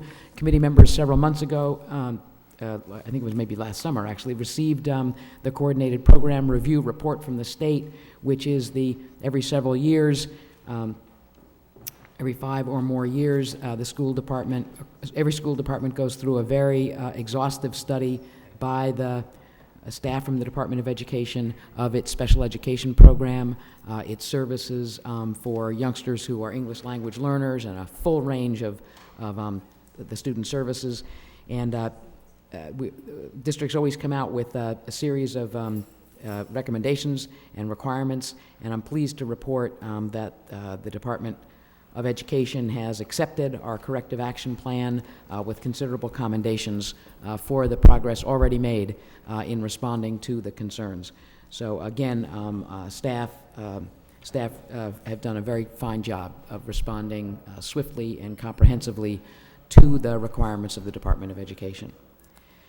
Third report has to do with the final results of the EQA audit. The Education Management Audit Council, which is the board for EQA, reviewed the report that was completed, that was done on the basis of a December visit to Lowell. And I'm pleased to report in 2004, we were one of 29 districts placed on watch status. And as of the board's meeting of April 11th, Lowell has been removed from watch status because of the significant improvements that they have seen in the school district since then, related to student achievement and a host of other aspects of the system. The fourth report on Riley Heat. I want to thank the city manager and the mayor and members of our staff who I think collaborated to respond swiftly to the challenges of colder than expected weather and a very cold Riley School. School committee member Leahy was persistent in calling our attention to this problem. And again, I'd like to thank the city manager for restoring the heat. And you have a letter from Principal McLaughlin sent to families updating them on the situation. The next report is from Deputy Superintendent Franco on the Galileo assessment system. This is provided in response to a motion that had been made by the committee at its early April meeting about the Galileo assessment system. And so I'd welcome any questions if committee members have any about how we are using the system and some of the potential ways in which we can use it in the future. The report on the Lowell High School commencement speaker has been addressed earlier, and I just want to make a few comments about the China exchange trip that I participated in. This could be a long report, but I won't allow it to be. I will be short. The entire trip covered 13 days, 2 in the air, 11 on the ground in Beijing and Shanghai. 2 things that were notable in my learning. One is that China's one-child policy is a cause for considerable discussion among teachers and administrators in China. The one-child policy has resulted in what educators in China describe as 4-2-1. 4 grandparents, 2 parents, 1 child. The 4 grandparents and the 2 parents focusing their attention on the 1 child. Creating often a highly pressurized situation for the 1 child, but also a great deal of attention and support. And The educators that we met with in China indicated some concerns about that, and I was struck as I talked with educators there about some similarities and differences in school districts like Lowell. Too rarely do we have that situation of 4 grandparents, 2 parents focusing their attention on a single child. So that often the school system has to step in and provide supports that in other places are provided by parents. Further complicated in communities like Lowell, where so many of the parents do not speak the language of English. And I had a very powerful experience of not speaking the language, not speaking Mandarin Chinese, and being surrounded by people who did, and in a number of times when the translation and interpretation services were limited, having a very difficult time making my even most basic needs understood. And it was a very powerful reminder of the challenges that many of our families face when they are confronting providing support for their children and not really understanding the culture or the language. And so it reinforced for me the importance of all that we do for our families through programs like adult education and through the schools, through our services for English language learners. We will be able to launch a pilot of an electronic exchange between middle school students at the Daly Middle School and students at a 7th, 8th, and 9th grade middle school in a suburb of Beijing, suburb of 750,000 students, residents. When there, I was able to make substantial contact at one school that I spent 4 days at, and also another middle school and a high school. And so I've been able to identify the contact people and the resources that they have available. Mr. Skinner at the Daly School is prepared to launch that initial pilot, and I've begun conversations with Mr. Jarvis and Mr. DiVincenzi at the high school, where we anticipate being able to extend that partnership over time to go through 7th, 8th, and 9th grade, and then into high school classes. So I think we'll be able to launch something. Mr. Skinner will be able to launch something in the fall, and it has promise for being able to be expanded in whatever ways make the most sense for Lowell in the long term. The other comment I want to make about the exchange, and I shared this with teachers, the many teachers that were at last night's Rotary Celebration of Teaching event, in which I was struck as I visited classrooms in China, that any time I was in a classroom for any length of time beyond a kind of ceremonial conversation with students, when I was instead observing teaching and observing the classroom, the teachers in Chinese classrooms were very, very eager after every class to ask what suggestions I might have to improve the lesson. And I was struck by their the structures and the insistence that teachers in China have of meeting with each other and with administrators to together learn how to deliver, to hone their craft and develop lessons that will really enable every kid, every youngster to learn.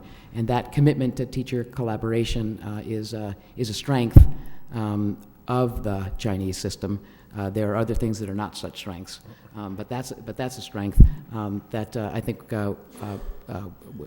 we can learn from.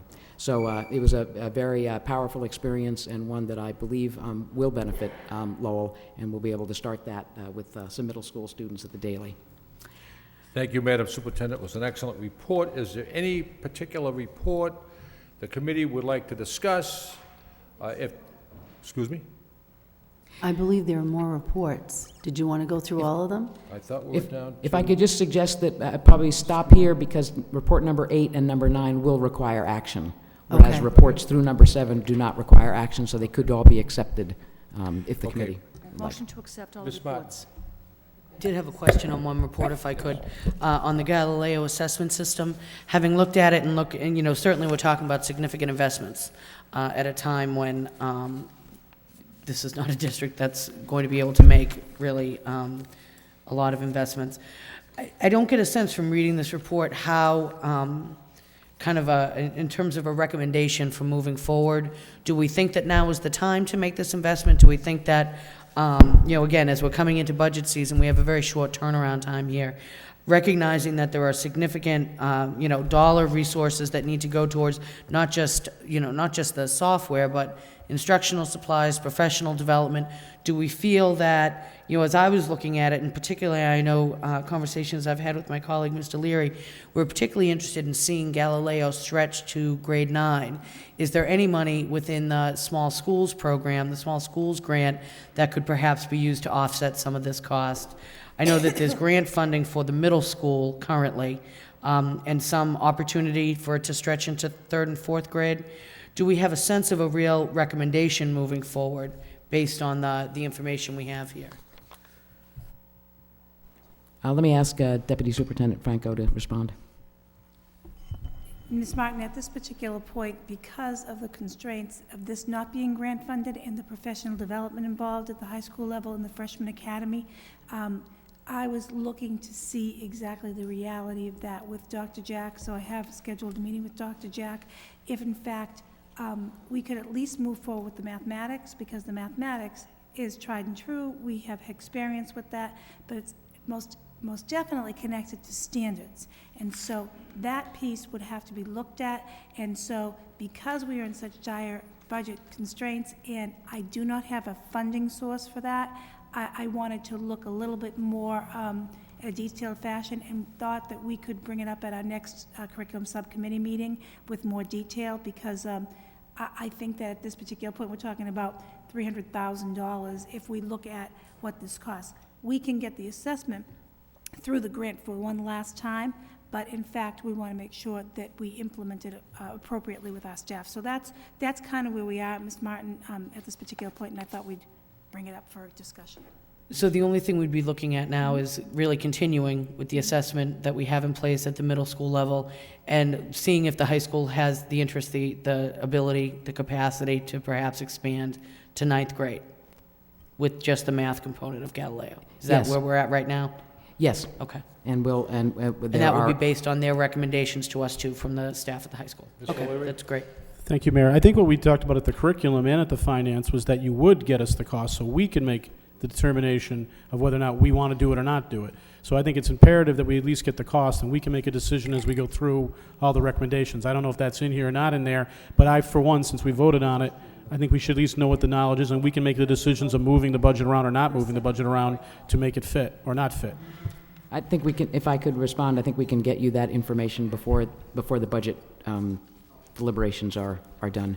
And we'll look at what would be the most scaled, the most, some middle ground here, and probably looking, what would it cost to responsibly extend it to 9th grade next year in mathematics. So we'll target our look at that. So you'll at least you'll get us the numbers so we can make a decision on it as a body on our own. Right. And we also, we need to look at what it's a resource not only of money, but it's Staff also allocation. a resource of time. Okay. And so we've got to, that conversation with the high school leadership is important to understand whether that can, but you would not want to invest in it and not be able to implement it very well because of lack of time. I concur, but we'll at least have that before the budget deliberations are over. We'll make sure you have it. Thank you.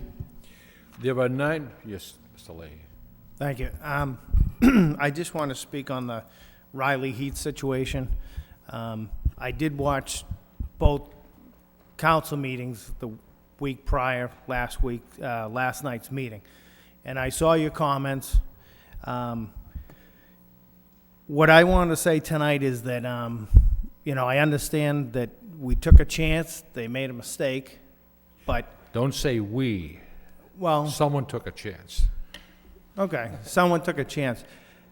But to think that it's okay for a school, for those children and that staff, to go through the whole week without heat, it's unbelievable.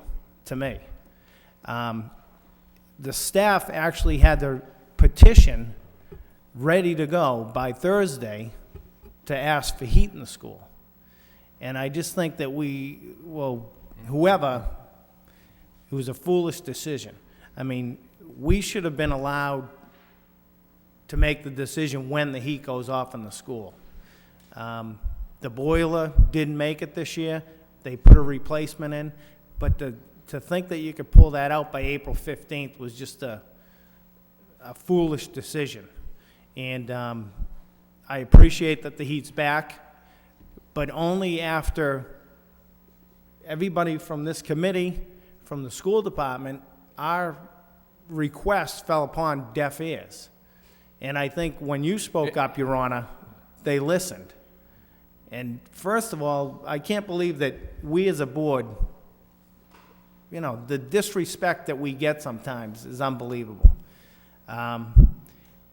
I have 2 children there. I don't want to personalize it. If it happened at another school, I would have been there every morning again. It's just unbelievable. We paid, as it was quoted in the paper, 3 times the amount of oil that we would normally pay. We helped out in this situation. We did the best what we could. We weren't, you know, squawking about it. We paid almost $40,000 in oil for 2 months. And for the city to say, we're not going to give you a boiler for the last month to save $6,000 or whatever it was, because we can't get a right figure on that, was unbelievable. And to have to wait until Thursday for someone to show up and really say, well, I guess they do need heat, that's unforgivable too. I heard last night, you know, we're going to deal with the hot water situation. That commitment was made. I appreciate that. But, you know, and you said it, this shouldn't happen again. It won't happen again as long as we're around. And I just want to apologize to the staff and to the children. They shouldn't have had to go through that week. This week, it's a beautiful week. Who knows what's going to happen next week? But we live in New England. It's warm. It's cold. We get 60-degree days in January, you know? Yeah. So who knows? But I can't tell you how mad I was last week. And rightfully so, the teachers shouldn't have had to gone through that, bear it. And I just wanted to, you know, I had to make a point tonight because I know the city council brought it up, but I really cannot believe what we did to that school. And I apologize for myself. So thank you. Mr. Leahy, the mayor, Councilor Kazanjian, Councilor Lindsay, and many others went out to the school and apologized to the students, to the teachers. And if you think you're upset, get in line with some counselors. They're really upset. And we were told the temperature in the school was 65 degrees. It was 65 degrees in one room with a space heater. I was out there Friday morning, and Paul Georges was there as well. And teachers had mittens on, gloves on, the students had sweaters on. Unacceptable. Unacceptable.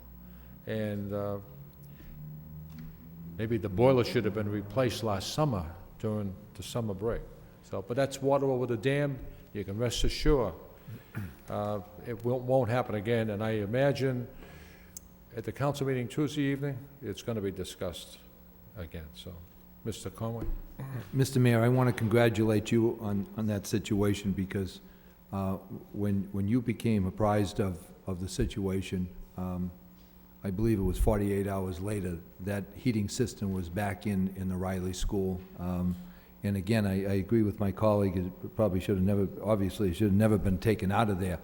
But I do know that when you found out about it, within 48 hours, that was back in there. So I do congratulate you for that. I'm not sure how you did it. I'm sure you had other people helping you out, but that was very helpful. Well, it just doing the job, that's all. And I want to thank this committee, especially Mr. Leahy, for cranking up the, you know, I've read in the paper you were boiling mad, so. But I thank you, John. You're very sincere, and thank you. Now, yes, Jackie? I'd like to ask a few questions about the summer school program, if I could. I'm happy to see that we're still offering summer school. I know that times are very tight financially. I'm assuming it's all based on grants? There's no money coming out of the local fund? Okay. I just want to make sure from past experiences we've had with the summer school program that we are over-inviting the number of students we can actually, and also that we've got a notification timeline where we've told people far in advance that their children, you know, are being identified as benefiting from summer school. And if you could also discuss the process for ensuring attendance, that if we find out the first couple of days kids are not showing up, what's the plan so that we actually have the numbers and how that will relate to the teaching staff? I know there's a couple of questions, but in appreciation of the time factor, I thought I'd get out all my concerns and then you could just address those pieces, and that would be it. Thank you. Madam Superintendent? I'd like Assistant Superintendent Murphy to respond, since she's been organizing the summer school. What we've needed to do because of depleting funds within the grants was we took our programs and we combined them. Last year, instead of having last year we had 2 sites for the middle school program. We consolidated from 4 down to 2. This year we're going down to 1 site. The same with the elementary. Last year, our attendance was not, the elementary was probably our least successful of our programs. What we're targeting this year are the Commonwealth priority schools, the 5 schools. We are sending invitations out to all of the kids in grades 2 through 4, and we're allowing 30 slots per school. And we're doing sort of on a first-come, first-served basis, and for those students who return their permission slips, we're going to have a waiting list so that if classes are undersubscribed, we'll be getting in touch with those, we'll do some outreach to those families and get those kids back in.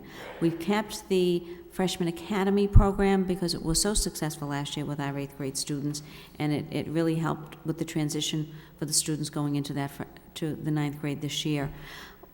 We have had to decrease the number of weeks for the program. We've gone down from 5 weeks to 4 weeks. It was all that we would afford and still be able to maintain a program for the elementary, the middle school, and the high school program. The special education programs, instead of having the 3 sites last year, we went down to 2. This year we're going down to 1. Both the program for the students on the autism spectrum, the PDD program, and the program for students with significant disabilities. Both programs will be housed at the McAuliffe School. That way we were able to significantly decrease the number of administrators, nurses, parent liaisons. We've consolidated as we've could. Does that answer all your questions? Okay, thank you. Any other discussion on the first 7 reports? The superintendent has brought forward 9 reports. I will entertain a motion by the committee to a motion to accept the first 7 reports as a report of progress and place them on file by Mr. Conway, seconded by Ms. Fattacani. All in favor? Aye. Signify by saying aye. Those first 7 reports have been placed on file. Madam Superintendent, school committee meetings and home education. Yes, this time of year, each year the school committee adopts its calendar for the following year. You have a calendar that identifies the first and third Wednesdays of each month for the 2008-2009 school year. But if the committee would want to approve its calendar. Move for approval by Ms. Fattacani, second by Ms. Doherty. No discussion, no debates. Roll call. Ms. Fattacante? Yes. Mr. Leahy? Yes. Mr. Larry? Yes.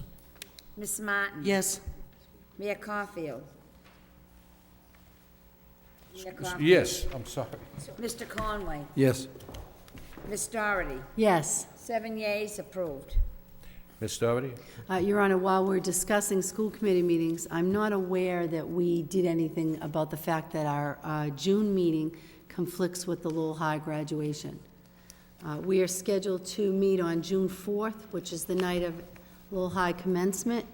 And I don't know if my colleagues want to just cancel that meeting or reschedule, potentially do it Monday, June 2nd? Because the up- Wednesday following is when we have the reception for Dr. Scott. What's June? No, that's next year. I'm talking about That's- this June.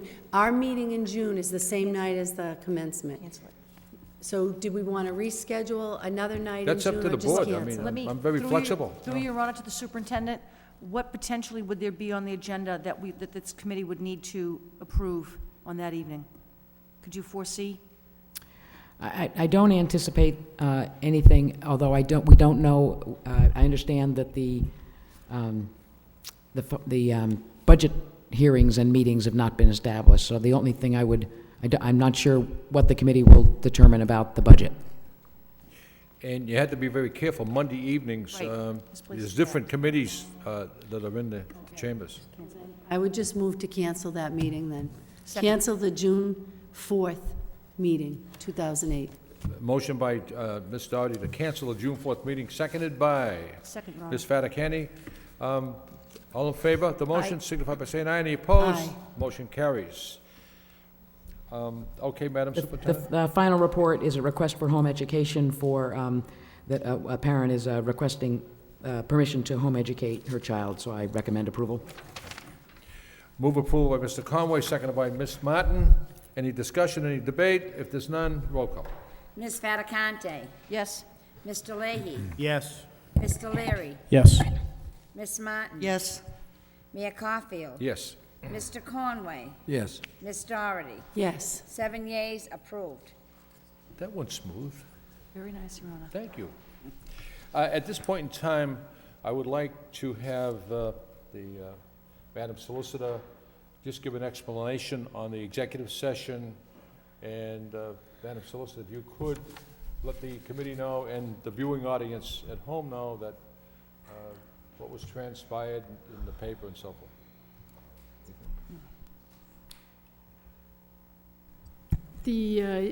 Well, again, the executive session, as the mayor had indicated, the need for the executive session was no longer relevant, that it remain in executive session.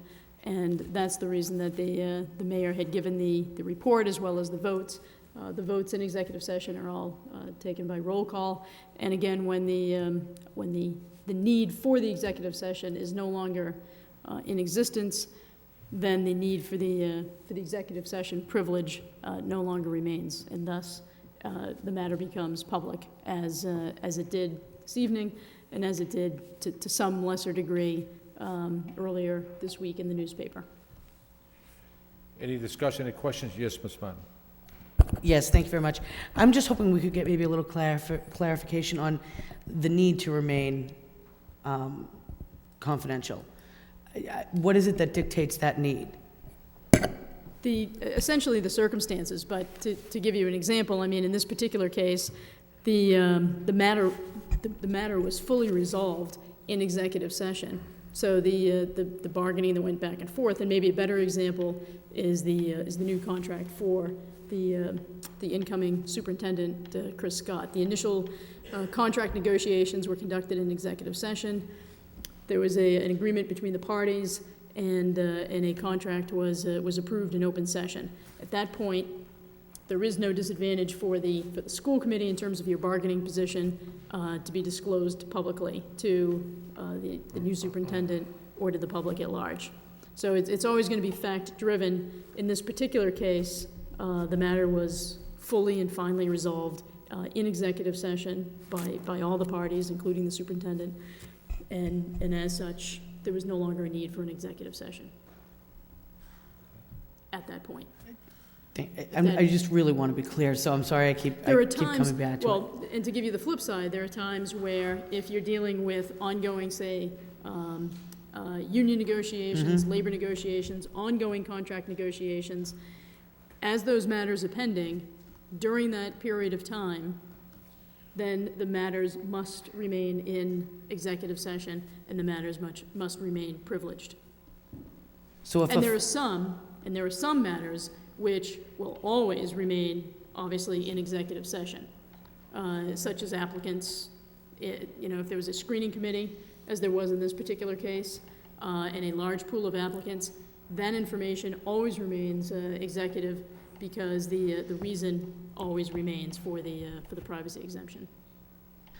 So the determining factor that we should be aware of is that if a definitive conclusion is reached while in executive session, then it's open game to discuss that definitive conclusion. If something's still under discussion, debate, negotiation, then that is held sacrosanct within the executive session. But any definitive decisions that are made, those can be shared with the public.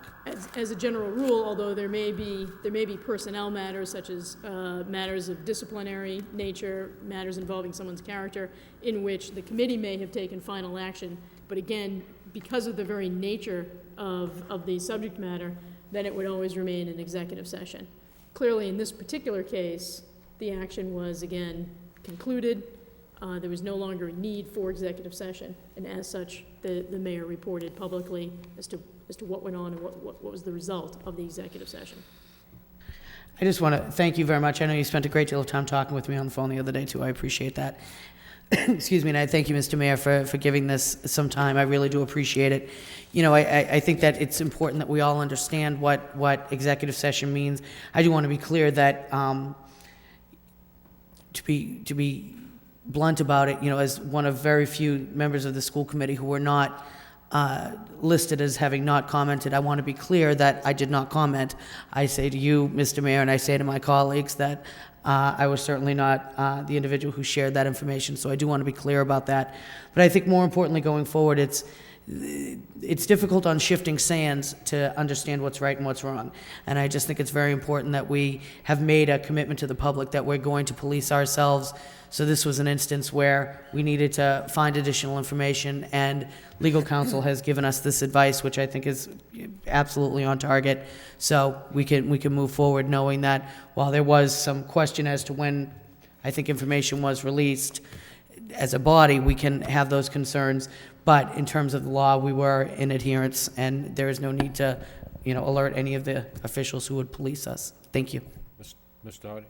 I'm sorry, I don't mean to belabor this point either, but I guess I'm confused by one of the points that the city solicitor made. I know with the prior executive session, the one with Dr. Scott, where you told us it was an egregious release of information, that information came out. My understanding of that meeting was also one that we had come to a general consensus and agreement. So this recent executive session, where we also voted that the mayor would report out on the results of the meeting at tonight's meeting. So I guess, where is it's a fine line that I'm not really seeing. Sure, and it's a good point to bring up, because there is a clear distinction between the two. And the distinction is that in the prior instance, while there might have been a consensus in the room, the documents still had to be executed, and there still had final action to be taken. As to this situation, we needed to rescind the amendment. This also required final action to be taken. That's what happened in the executive session. In the executive session, there was a roll call vote, the action was taken, the action was concluded. The only thing that remained was to have the mayor report on it. In the previous case, when the committee was in executive session, there wasn't final action yet because the contract hadn't been finally approved. And in fact, if I recall, it hadn't even, I don't believe I had even finished drafting it at the point that it had been released. So it was very premature, but it was certainly well before the contract was signed, sealed, and delivered, so to speak. In this particular case, again, the very important distinction is all of the action that had to take place took place, and it took place that night in executive session, along with a reporting mechanism, which, because it was the committee of the whole, there was obviously a decision made as to the mayor, as the chairman, being the person who would then deliver the report, not of a subcommittee, but as the committee of the whole. And that's, if that answers your question. Okay. If you want my opinion, I mean, what the solicitor has just told us is a carte blanche in a sense. And you know the best route to go when you're called by the media, say, we're in executive session and I can't comment, period. Then everyone's covered that way. Because I'm gonna tell you, sometimes, somewhere along the line, someone's gonna report what happened in an executive session to the media, and we're gonna be in trouble. I'm just cautioning you. What happens in those executive sessions should stay there. And even though the solicitor says you can discuss certain, don't even do it. Don't go there, so, okay? Did I cover that okay? I want to thank, I really want to thank Chris O'Connor for being here this evening, and she stayed longer than requested. And Chris, I want to thank you. You're just a dedicated employee, and the law department works tirelessly for the city of Lowell. Thank you, Solicitor O'Connor. New business. I'm sorry. Are we all set on the home education? We're all set? Okay. New business? Yes, Mayor Caulfield and members of the committee. You have in front of you my recommendations for the fiscal year 2009 budget, and I'd like to just take a few minutes to give you an overview of the recommendations and just to describe one change in the budget book, so that when you're pouring through this, it'll hopefully help you go through it efficiently. In terms of an overview, the City Council last appropriated for us, for the school department for this year, just under $136 million. So that's our operating budget for this year is just $25,000 less than $136 million. The House and Senate and Governor's Office have agreed on the Chapter 70 allocations. Those are not going to change regardless of what happens in the budget deliberations, and we've been given a very clear message that they're not going to go up, as they sometimes have in past years. The appropriation for Lowell for Chapter 70 for the public schools is less than $1 million. It's the smallest increase in several years. It's $986,000, which means if that's added to our appropriated budget, it makes for an increase of 0.7% over our current budget. An increase of less than 1% makes it, of course, not possible in this environment of inflation-driven costs and budget busters. It makes it not possible to deliver to you a budget that is balanced unless there are significant reductions. So it is with reluctance that I am presenting what would be a balanced budget. It will require substantial reductions. So I want to just walk through a couple of the pressures on the budget, a couple of key points. The first is that we continue to have two budget busters that will total nearly $1 million of increases for next year. The first is our electricity, natural gas, and oil budget, which will go up by almost $500,000 for next year, just to accommodate what we anticipate will be the increase in utility costs. You'll note in your budget book that you'll look at and you'll see that the budget for that is up $430,000. But actually, the real inflation factor that we built in is 9%, because we're saving $70,000 by closing the Varnum Elementary School. So we won't be providing utility costs for that. So that $70,000 plus the increase of $430,000 is the real increase of what will buy us. So that's building in what I hope is a responsible inflation factor.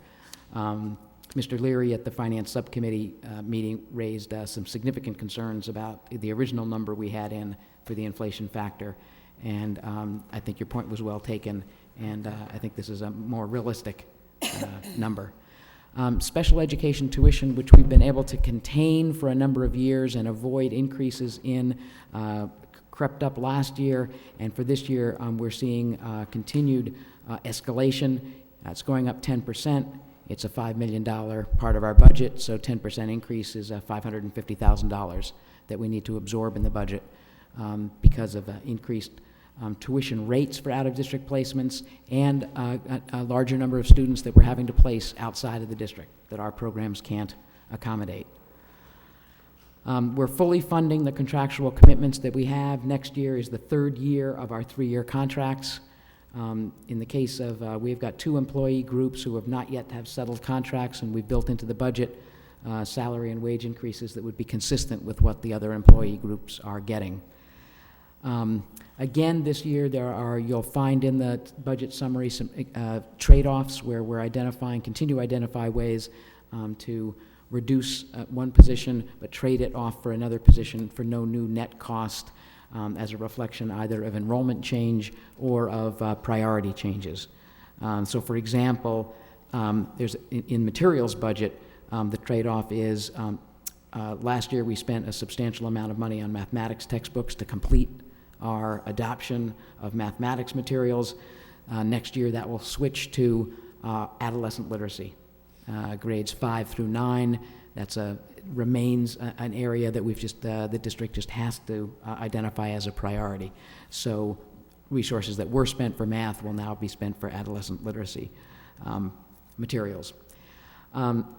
We continue in this budget to find new ways to meet needs at lower cost. An example the committee is well aware of is the savings that we can make in transportation by changing the start and stop times of a couple of the schools, and Mr. Dakota has continued to find ways to consolidate and make even more efficient the bus runs. Even more of our buses will make 3 runs in the morning and 3 runs in the afternoon. So we're going to be able to generate nearly $100,000 of additional savings on top of the major savings we've made in recent years. He also continues to be confident that despite those changes, he's going to be able to expand eligibility for busing and probably be able to bus 300 more middle school students than we've been able to bus this year. So I think that's quite an accomplishment.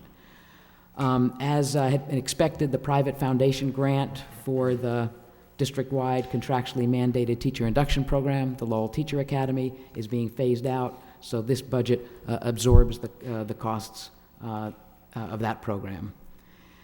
The budgets for capital improvements and equipment replacement continue to be level funded for the 6th consecutive year, despite obvious inflation during that period. So the budget is buying less. But one priority that will be for that budget will be to add to the video surveillance camera system in potential hotspots at Lowell High School. As the committee, several subcommittees have heard reports about the need for that, so a plan is in place to put together an RFP for that and use some of those funds for that purpose. I want to talk a little bit about health insurance. Because when you look at that section of the budget, I want to just overview that.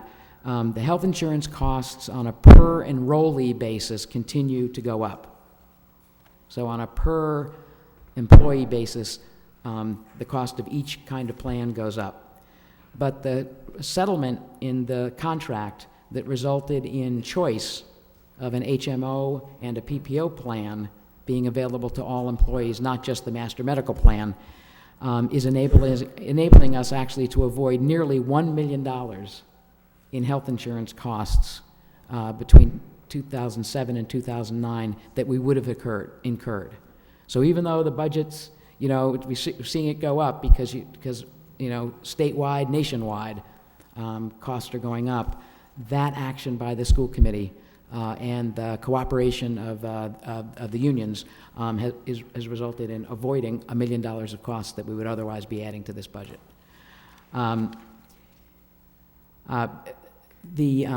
We anticipate, and we will continue to work with the union leadership and with the city manager to support efforts to accelerate the pace of migration from the master medical to the PPO and to the HMO. And so we believe that there'll be continued migration, and we are building in an expected savings of $300,000 for further migration next year. And now I want to talk about the harder part of the budget, and that's the staffing reductions that have been required to bring this budget into the balance of what worst-case scenario may be available to us. I've worked with administrators, and we have had to identify 61 and a half positions, 62 positions that will have to be eliminated from the school department budget in order for us to bring this budget into balance. 62 positions.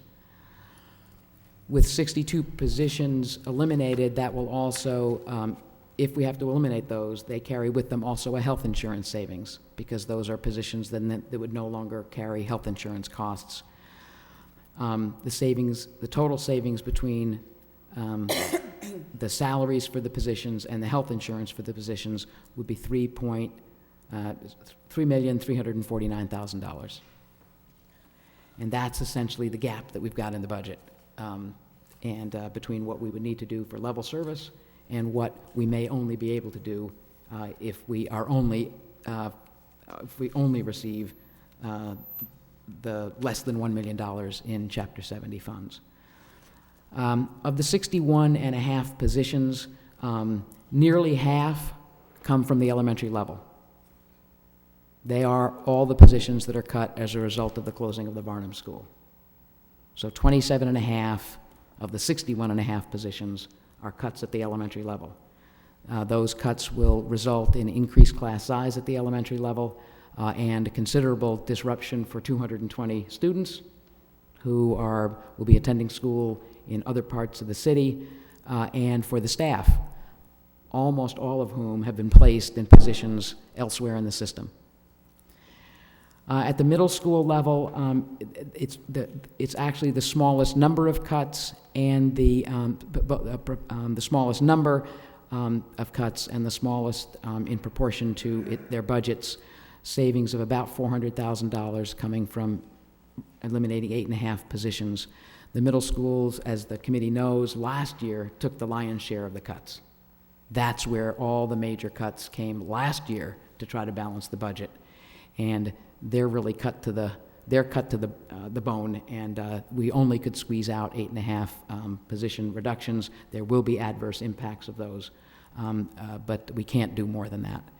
At the high school level, we've identified 15.5 positions for a savings of nearly $750,000. Again, some of those reductions are possible because of a slight decline in enrollment. The decline in enrollment that worked its way through the middle school is now affecting the high school. So some of that reduction can come because of enrollment decline with no impact on class size increase. But some of the reductions will have an impact on class size and to some degree programs at the high school. At central office and district-wide programs, we're identifying at least 10 positions that would be eliminated for a savings of nearly $500,000. So all of that adds up to the $3.35 million in cuts in positions that are necessary to balance this budget. On the central office cuts, about 1/5 of that, about $100,000 of the cuts of the anticipated savings are going to come through a reorganization of our student information and registration services. I have a task force working hard on that plan, and we commit to having a plan to the committee no later than mid-June so that you can see it, and we are committed to identifying at least $100,000 in savings through that reorganization.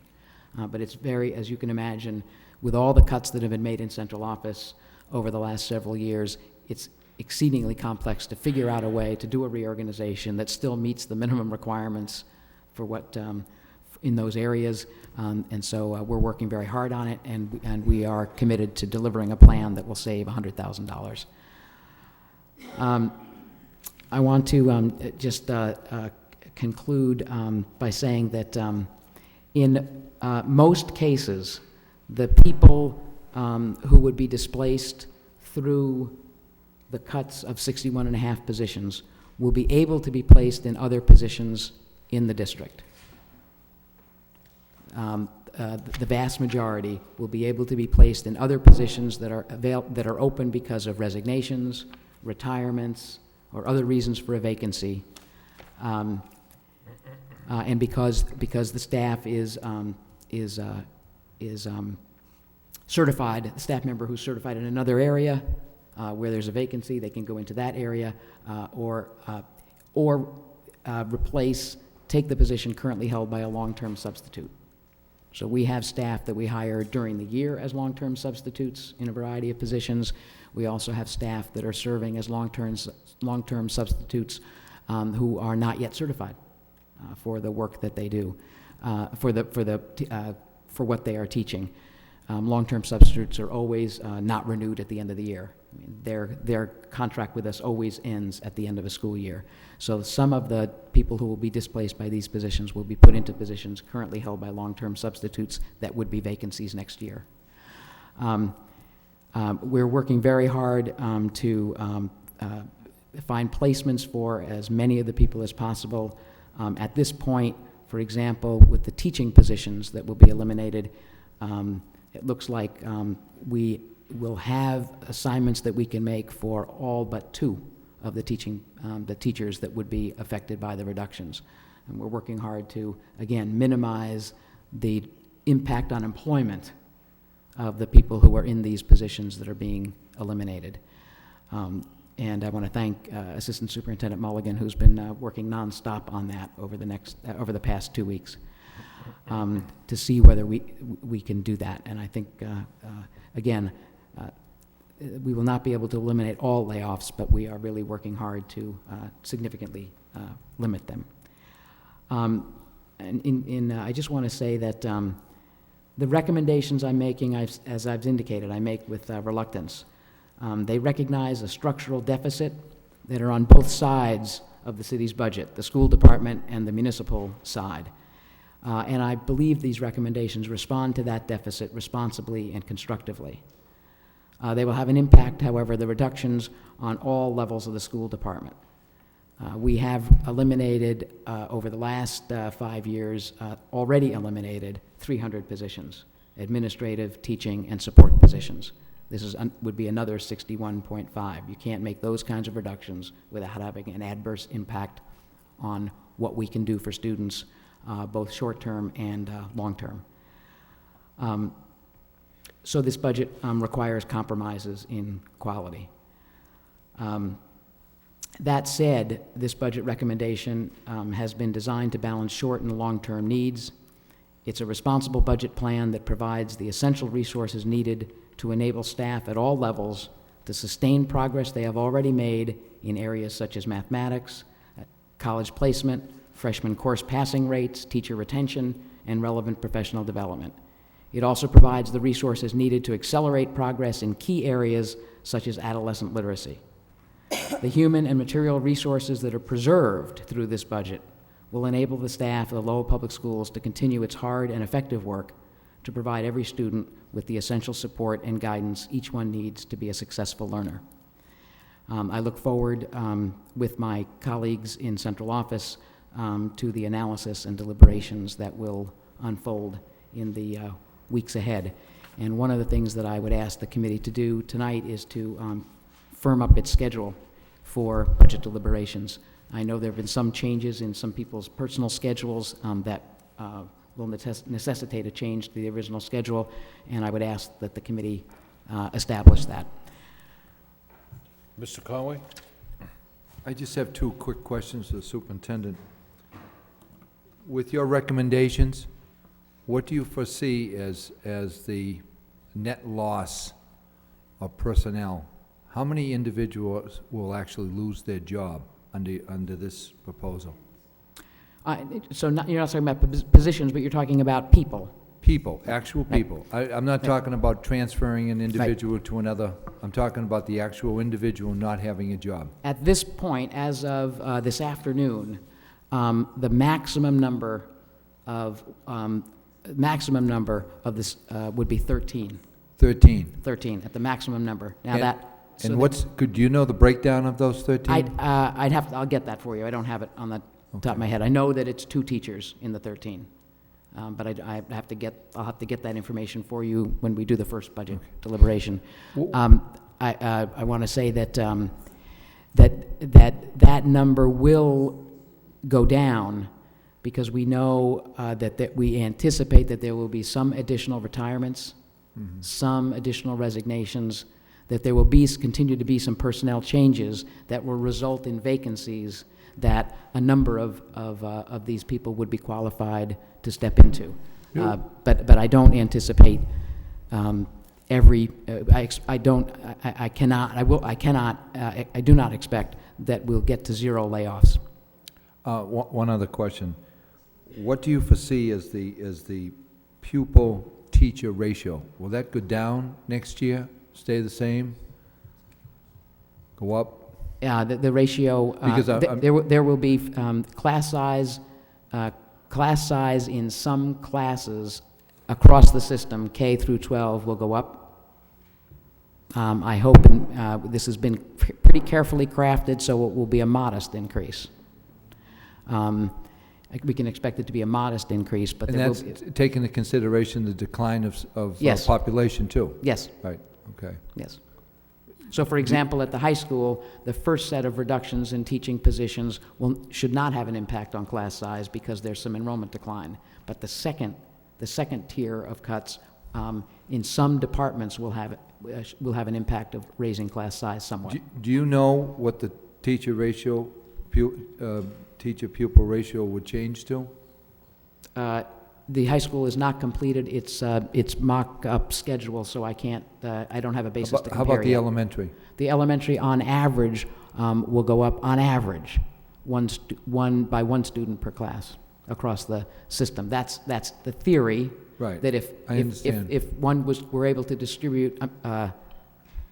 We're able to distribute the students absolutely equally from the Varnum across all schools, which isn't going to happen. And would you say the middle school was comparable to the elementary increase in ratio? The impact at the middle schools will be primarily in the allied arts area, whereas at the elementary school, it will be across all classrooms.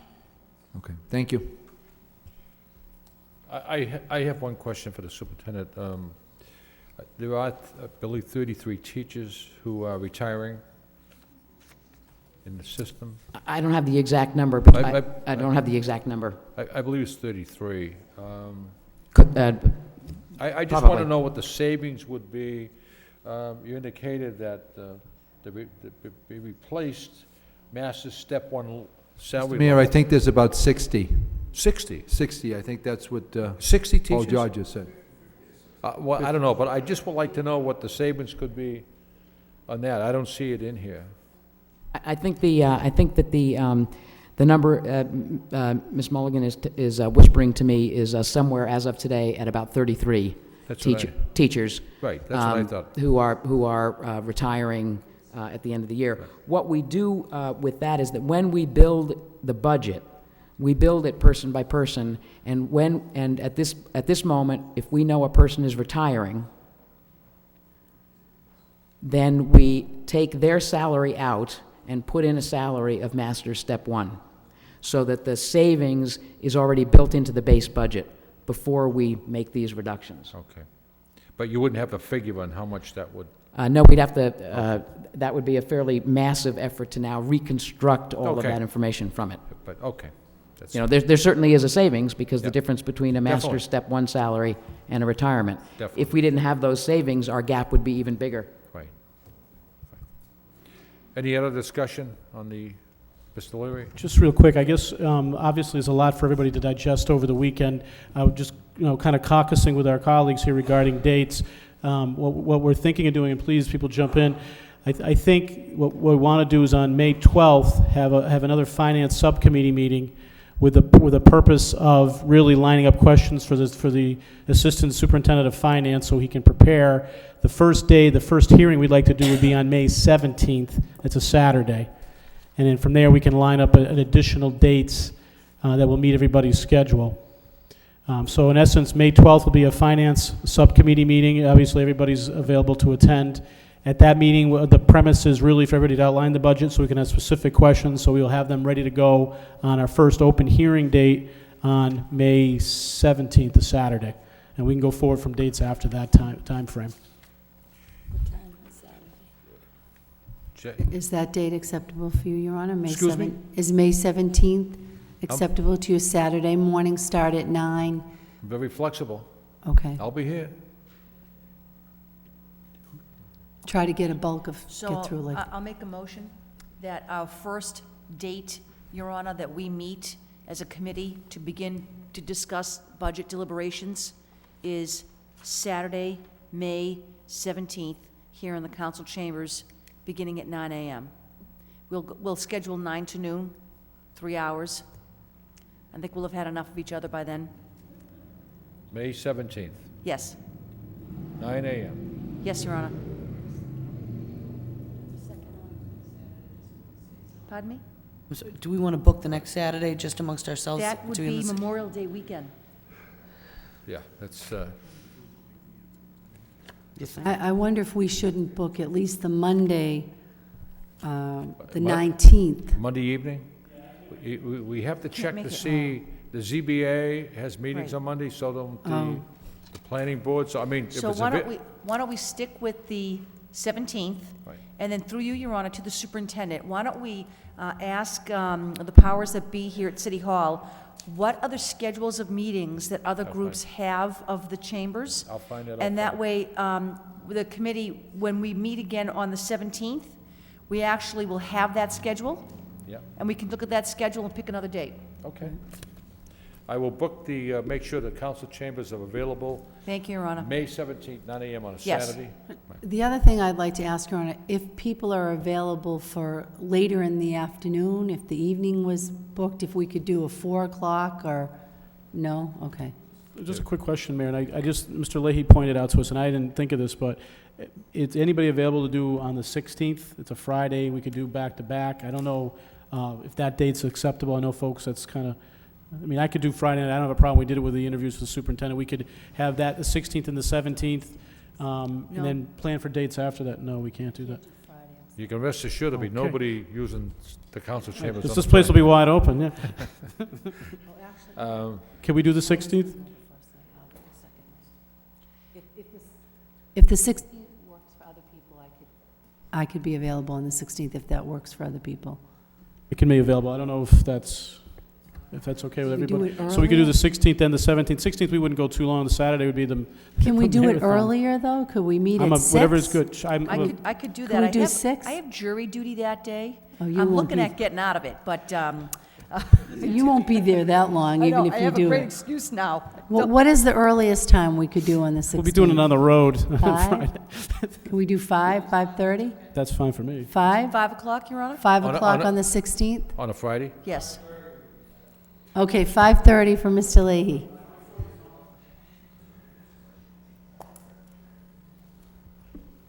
Okay. So if I could just clarify one point. So the meeting on the 12th, Monday the 12th, is a finance subcommittee meeting. Yes. At 7 o'clock, 7:30. That's at central office. And that would be held at central office, the second floor? Correct. Okay. And then the 16th, the Friday, would be 5:30 Yes. here in the council chambers. And then the next morning, starting at 9, the 17th. Yep. Is it the committee's intention on the 16th or the 17th for either of those meetings to be hearing? Absolutely. Absolutely, yeah. Okay, so Absolutely. they should be Both. posted Yes. as hearings? Yes, Your Correct. Honor, yes, Madam Superintendent. Okay. Right. We have a second on her motion. Mr. Leahy? I think it was a motion by Ms. Yes. Fattacani, seconded by Mr. Leahy. All in favor of the motion signify by saying aye. Aye. Any opposed? The motion carries. Madam Superintendent, I have one more question. I believe that you mentioned the fact that there's a possible savings if you did close the Moody School. Is that still? No, I'm very pleased to be able to report that I am not bringing that recommendation forward. We've been able to close the gap without that, without my bringing forward that recommendation, which I would have brought forward with enormous reluctance. If you decided to do that, would there be ample room in the schools for those students? No, there would not be ample room. We'd Okay. be driving up class You size. just answered my question. Okay. Any other discussion on the budget? Yes, Madam Superintendent. Sorry, just one other thing, because I know committee members will be poring over this document. If you just look at your document, we made a slight change that we hope will avoid some of the confusion of going through the budget last year. We continue to try to improve the materials that you have in front of you to work with. And I want to thank Assistant Superintendent Lang for this. So the first tabbed section is my narrative overview of the budget. If you go to the next, where it's recommended adjustments, the first page of those describes the budget reductions. The Varnum Elementary details those reductions, and then the middle school reductions are on that same page. You go to the next page, all of the high school reductions are laid out, and then the central office reductions. And you can see that they're keyed on the right-hand side, tells you what budget page they're on and the line item in that budget page, so that you can see where in the budget you would find those. That's helpful.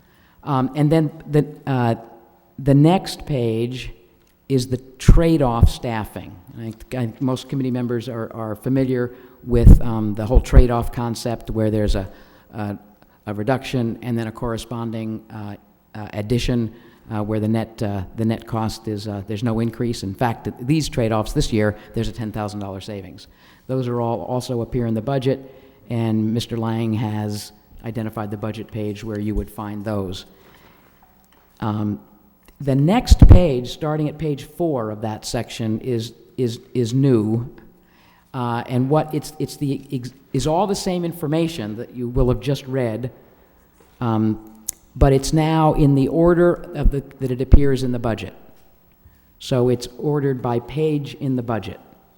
So if page 4 starts with at Lowell High School, page 3A of the budget, the first position that is recommended for reduction. So page 4 includes all of the information that's on pages 1, 2, and 3, but it organizes it in the order by page in the budget book. Am I clear? Mm-hmm. And I think last year we did it one way and not the other way, and it caused considerable confusion. It's the convention of the school committee to review the budget page by page. Right. And so starting on page 4, you'd be able to follow that, but you can key it back to the pages before if you're wanting to look at all of the reductions, for example, middle school, or all those that are high school, they're grouped together. And then the next tabbed section is the budget, and the first page of it is that summary document that shows what we spend on personnel and what we spend in non-personnel. It gives you the history going back to the 2005-2006 school year, carries it through, shows actual expenditures and projected expenditures and FTEs. So the first page is a summary page, and then starting that labeled page 1 is what the committee would be ultimately starting with when it does its budget deliberations.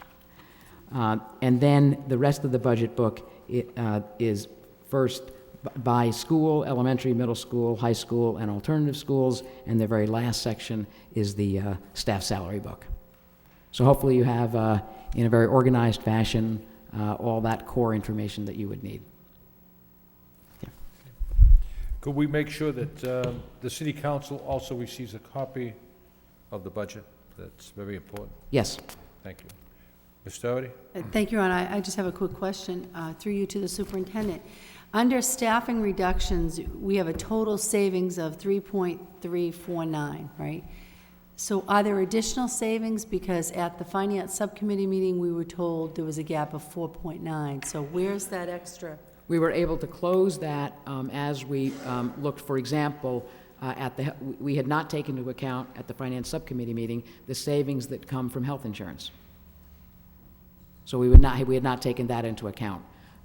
We had, when we were doing the budget, when that finance subcommittee, we had not taken into account the $70,000 savings for the Varnum utilities from closing the Varnum Elementary School and the utilities. And there were several other savings. As you go through, you'll see it in the budget, some other reductions. For example, when we went through the budget, we realized that we could, the committee had, this year's budget had $175,000 in it for the Read 180 remedial reading program extension into grade 9.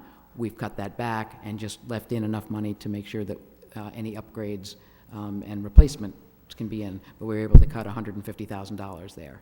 So you'll find a number of places in the budget that we were able to trim and identify some savings so that we could reduce frankly, reduce the number of positions we would have had to cut. Thank you. Any other discussions?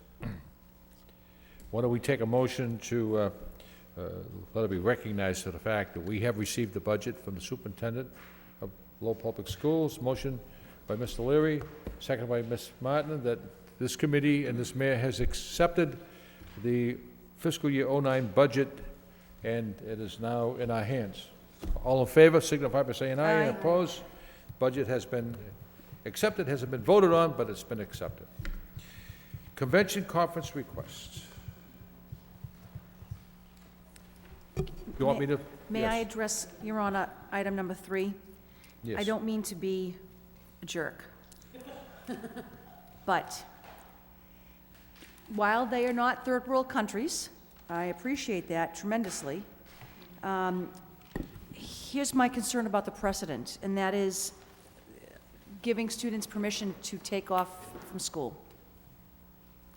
I see that substitutes will be needed, so obviously students will not be in attendance. Yeah, one day, just so you know. You know what, Madam Superintendent? I know it's just one day. So now somebody else wants to do something and it's one day, and somebody else wants to do something and it's one day, and it's the floodgate, and that's my concern. So I cannot vote for item number 3. The cost, Madam Superintendent, is going to be derived from the students? The students and fundraising, with the exception that a substitute will be needed for the Coming up, 3 teachers right. on that day. Which will come out of our budget. Right. Can I 2 say- substitutes, I'm sorry. Can I say something about the Lowell High School crew team?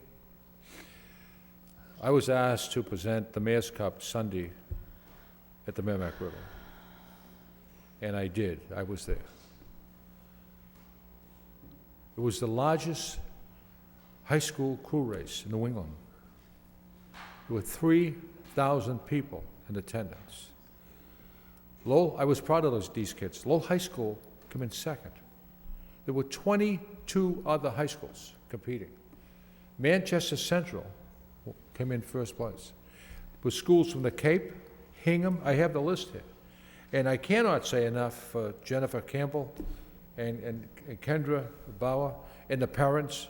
It was remarkable. And I question the business community, why there weren't people there handing out leaflets, visit our city, visit our restaurants, and I'm going to bring that forward. But I'll tell you, I was extremely impressed with the parents, the students, and all the other students coming into Lowell for this enormous race. And they've been invited to Princeton, New Jersey. Your Honor, that's not the issue. They are young people to be very impressed about. Yeah. The issue strictly for me is giving my approval to not be in school. Okay. That's my issue. That's only my issue. Okay. You have an issue with So the request number 3.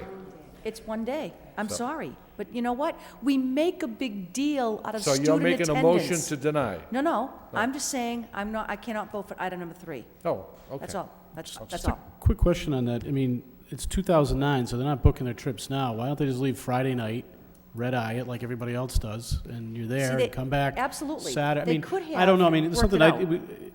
But they chose not to. I don't know. I don't know the specifics, and I was there Saturday in the Noah's Ark weather as well, so, and they did fantastic. But I mean, you know, you go over to Europe, you red-eye it anyway. You know, coming back, you come back Sunday afternoon or something. Again, we could look into it a little further and find out more info. Madam Superintendent? If the committee would like, I could inquire as to whether that's possible. And again, I don't mean to be a jerk about it, Your Honor, but we You're not being- we make such a big deal Being a about jerk. student attendance, and now we're saying, hey, don't come to school, it's okay. I just can't do that. I can't reconcile that with myself, even though I know that sending these young people to Germany, Austria, and Switzerland is a chance of a lifetime for these kids. Chance of a lifetime. You saw the band here tonight. They went to Gettysburg. Chance of a lifetime. Right. I recognize that completely, but I just can't give my tacit approval to, because then it opens a floodgate for me. It's like alcohol at the high school. Ms. Doherty? Thank you. I'd like to say I also approve of kids being in school. I know we make a big deal about attendance, but in fairness, many of our other programs, kids get out early, the football team's got a game out of town, wrestling team's got to travel out of state. They leave class early quite often, especially now that we have made our school day start later and the kids get out later. Many of our athletes leave school early on a regular basis. I don't see why we would single out, and I'm not sure about the band trip, if they left on a school day, on a Friday or not. I just think that, I'm not in favor of kids being out of school, but for one day, it's such an opportunity, and I think that we should support it. You know, That's you're my looking at, is the glass half full or half empty? And what these students are probably telling many other students, And that's you know what? unacceptable. I'm in sports, I excel, And shame and I'm on going on a trip. So there's going to be an athletic incentive directors living for it other students to, Right. yes, Mr. Conway. Yeah, I just want to say one thing. I think if you took a look at the attendance records of those students, and again, I'm very well acquainted with students that get involved with clubs, sports, and activities, you'll find that they are out very, very seldom, very seldom. And I think that, you know, here's a group of people, like we saw tonight too, individuals that are certainly make the school, make the city a real positive situation, positive place. I personally would support it. Okay. Because I was out there myself Sunday. I was totally impressed with them. To see the way they handled themselves and the complexity of that program and how well it was managed, I give them a lot of credit for it. Okay, we'll take a roll call. Yes, Ms. Martin. I just have one last question. I mean, I think perhaps it might do us some good to get some additional information. My question is exactly who's sponsoring this trip? Because I don't know what regatta, you know, what boating activities happen in Germany, Austria, and Yeah, see, Switzerland I don't know in either. February. Can we put this in They abeyance? would need to be pretty hardy, you know. And get a lot more crew teams. information. It's not happening until a year from now. Yeah, I mean, we don't have to Madam rush about it. Superintendent, yeah, there's We no can rush. delay action Delay on action. 3, okay? Delay action by Ms. Fattacani, second by Ms. Martin. All in favor? Aye. Signify by saying aye. Make a The motion, Your motion- Honor, to take all the other in total. Second by Ms. Doherty. Any discussion, any debate? Roll call. Ms. Fattacante? Yes. Mr. Leahy? Yes. Mr. Leary? Yes. Ms. Martin? Yes. Mayor Caulfield? Yes. Mr. Conway? Yes. Ms. Doherty? Yes. 7 yeas, approved. On communications, the Massachusetts Association of School Committees, Day in the Hill. Anyone want to discuss that? Accept the communication, place it on file by Ms. Martin, seconded by Mr. Leahy. Your Honor, there's under professional personnel, it is not on the agenda, but I did indicate to the superintendent that I'd like to bring it up tonight. And we are hiring a replacement for Mr. Conway's position, and we have 3 candidates that have been selected. One of the candidates does not yet have the necessary paperwork. I'm not going to be long. We won't have to take the 10 o'clock rule. Does not have the necessary paperwork to be hired for the position. Now, granted, they're waiting for it, but my concern is we've been in trouble with the same situation before.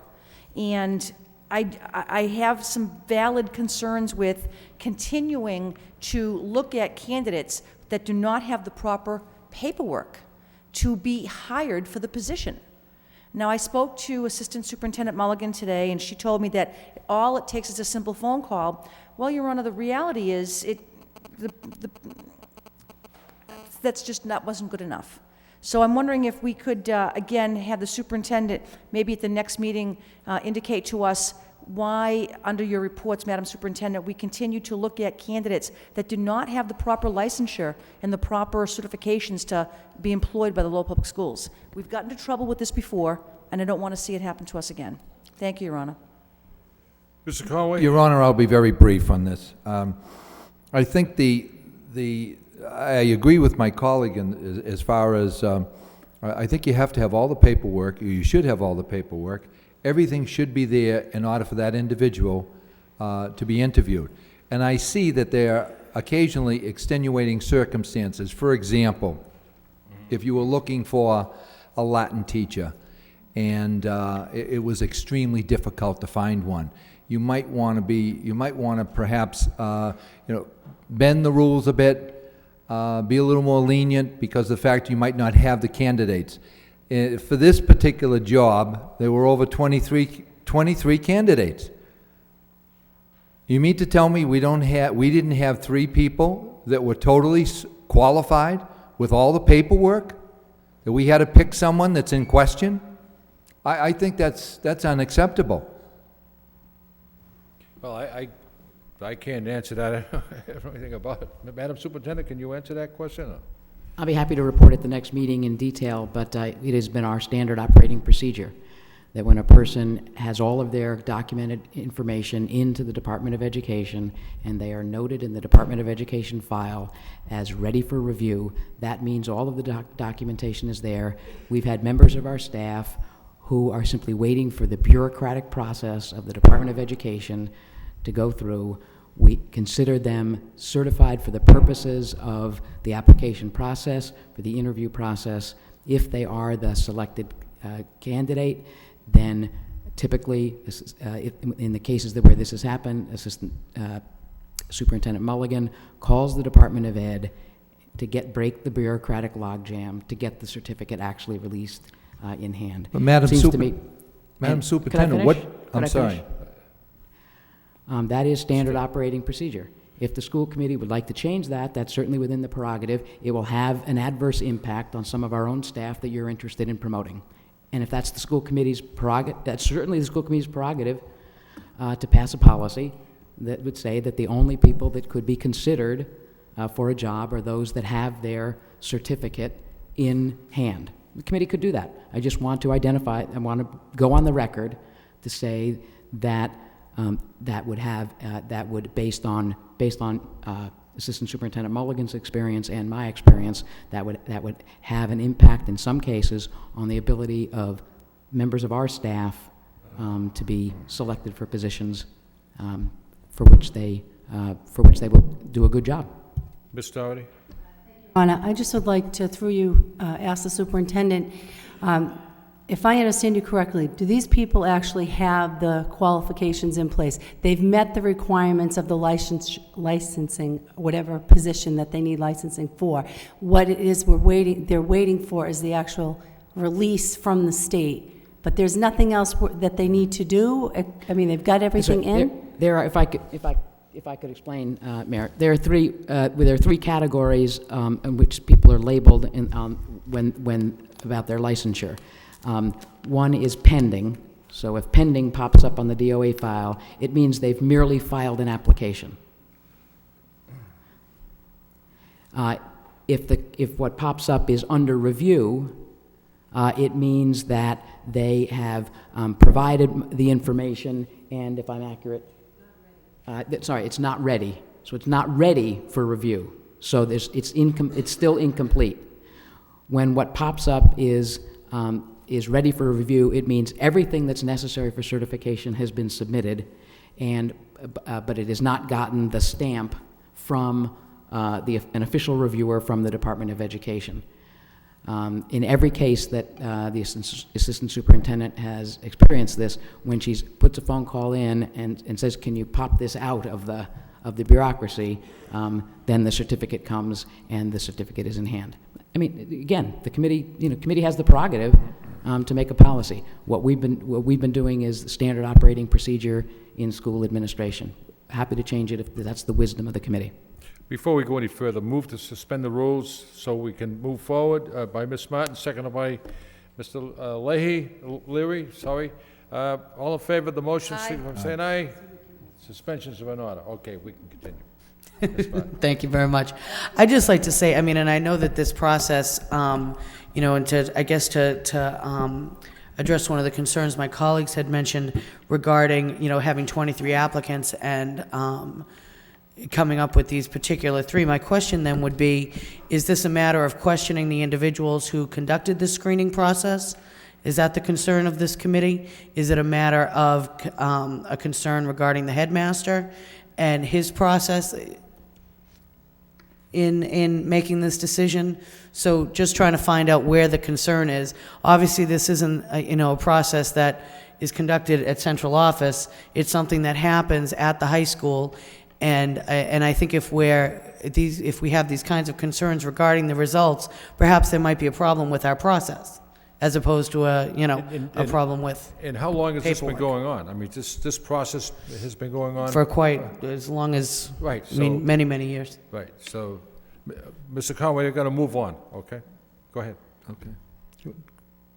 Go Well, ahead. I just want to say that I just want to ask the question, out of the 23 people that interviewed for that job, how many people were fully certified, qualified, and had the materials in their hand?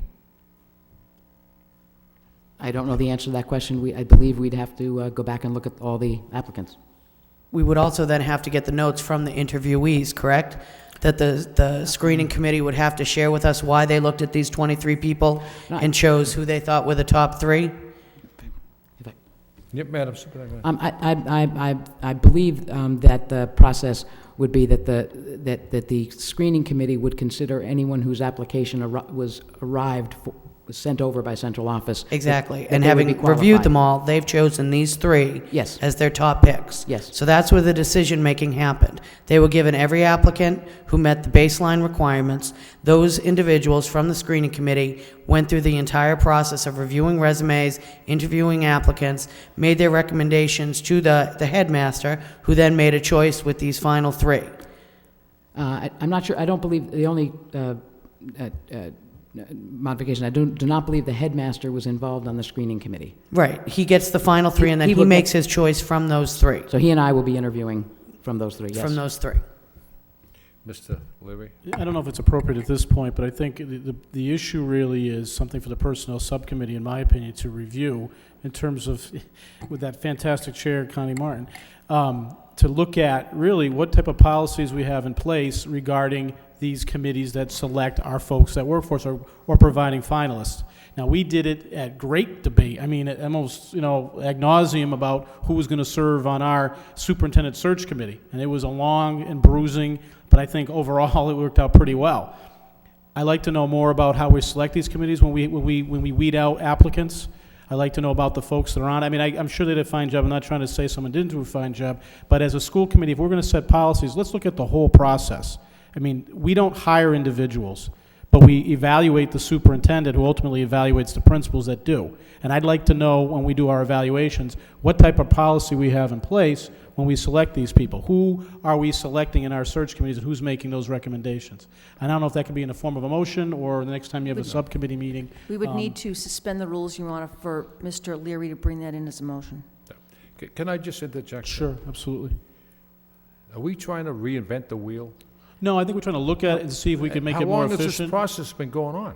I don't know. I mean, that's a good question. I That, heard that in and of years. itself, I guess that's a good question, Mayor, that the subcommittee can look Why- at. why are Because we I don't know if bringing it's a this- consistent thing, or if we do it, in one instance we do it this way, in an instance we do it that way.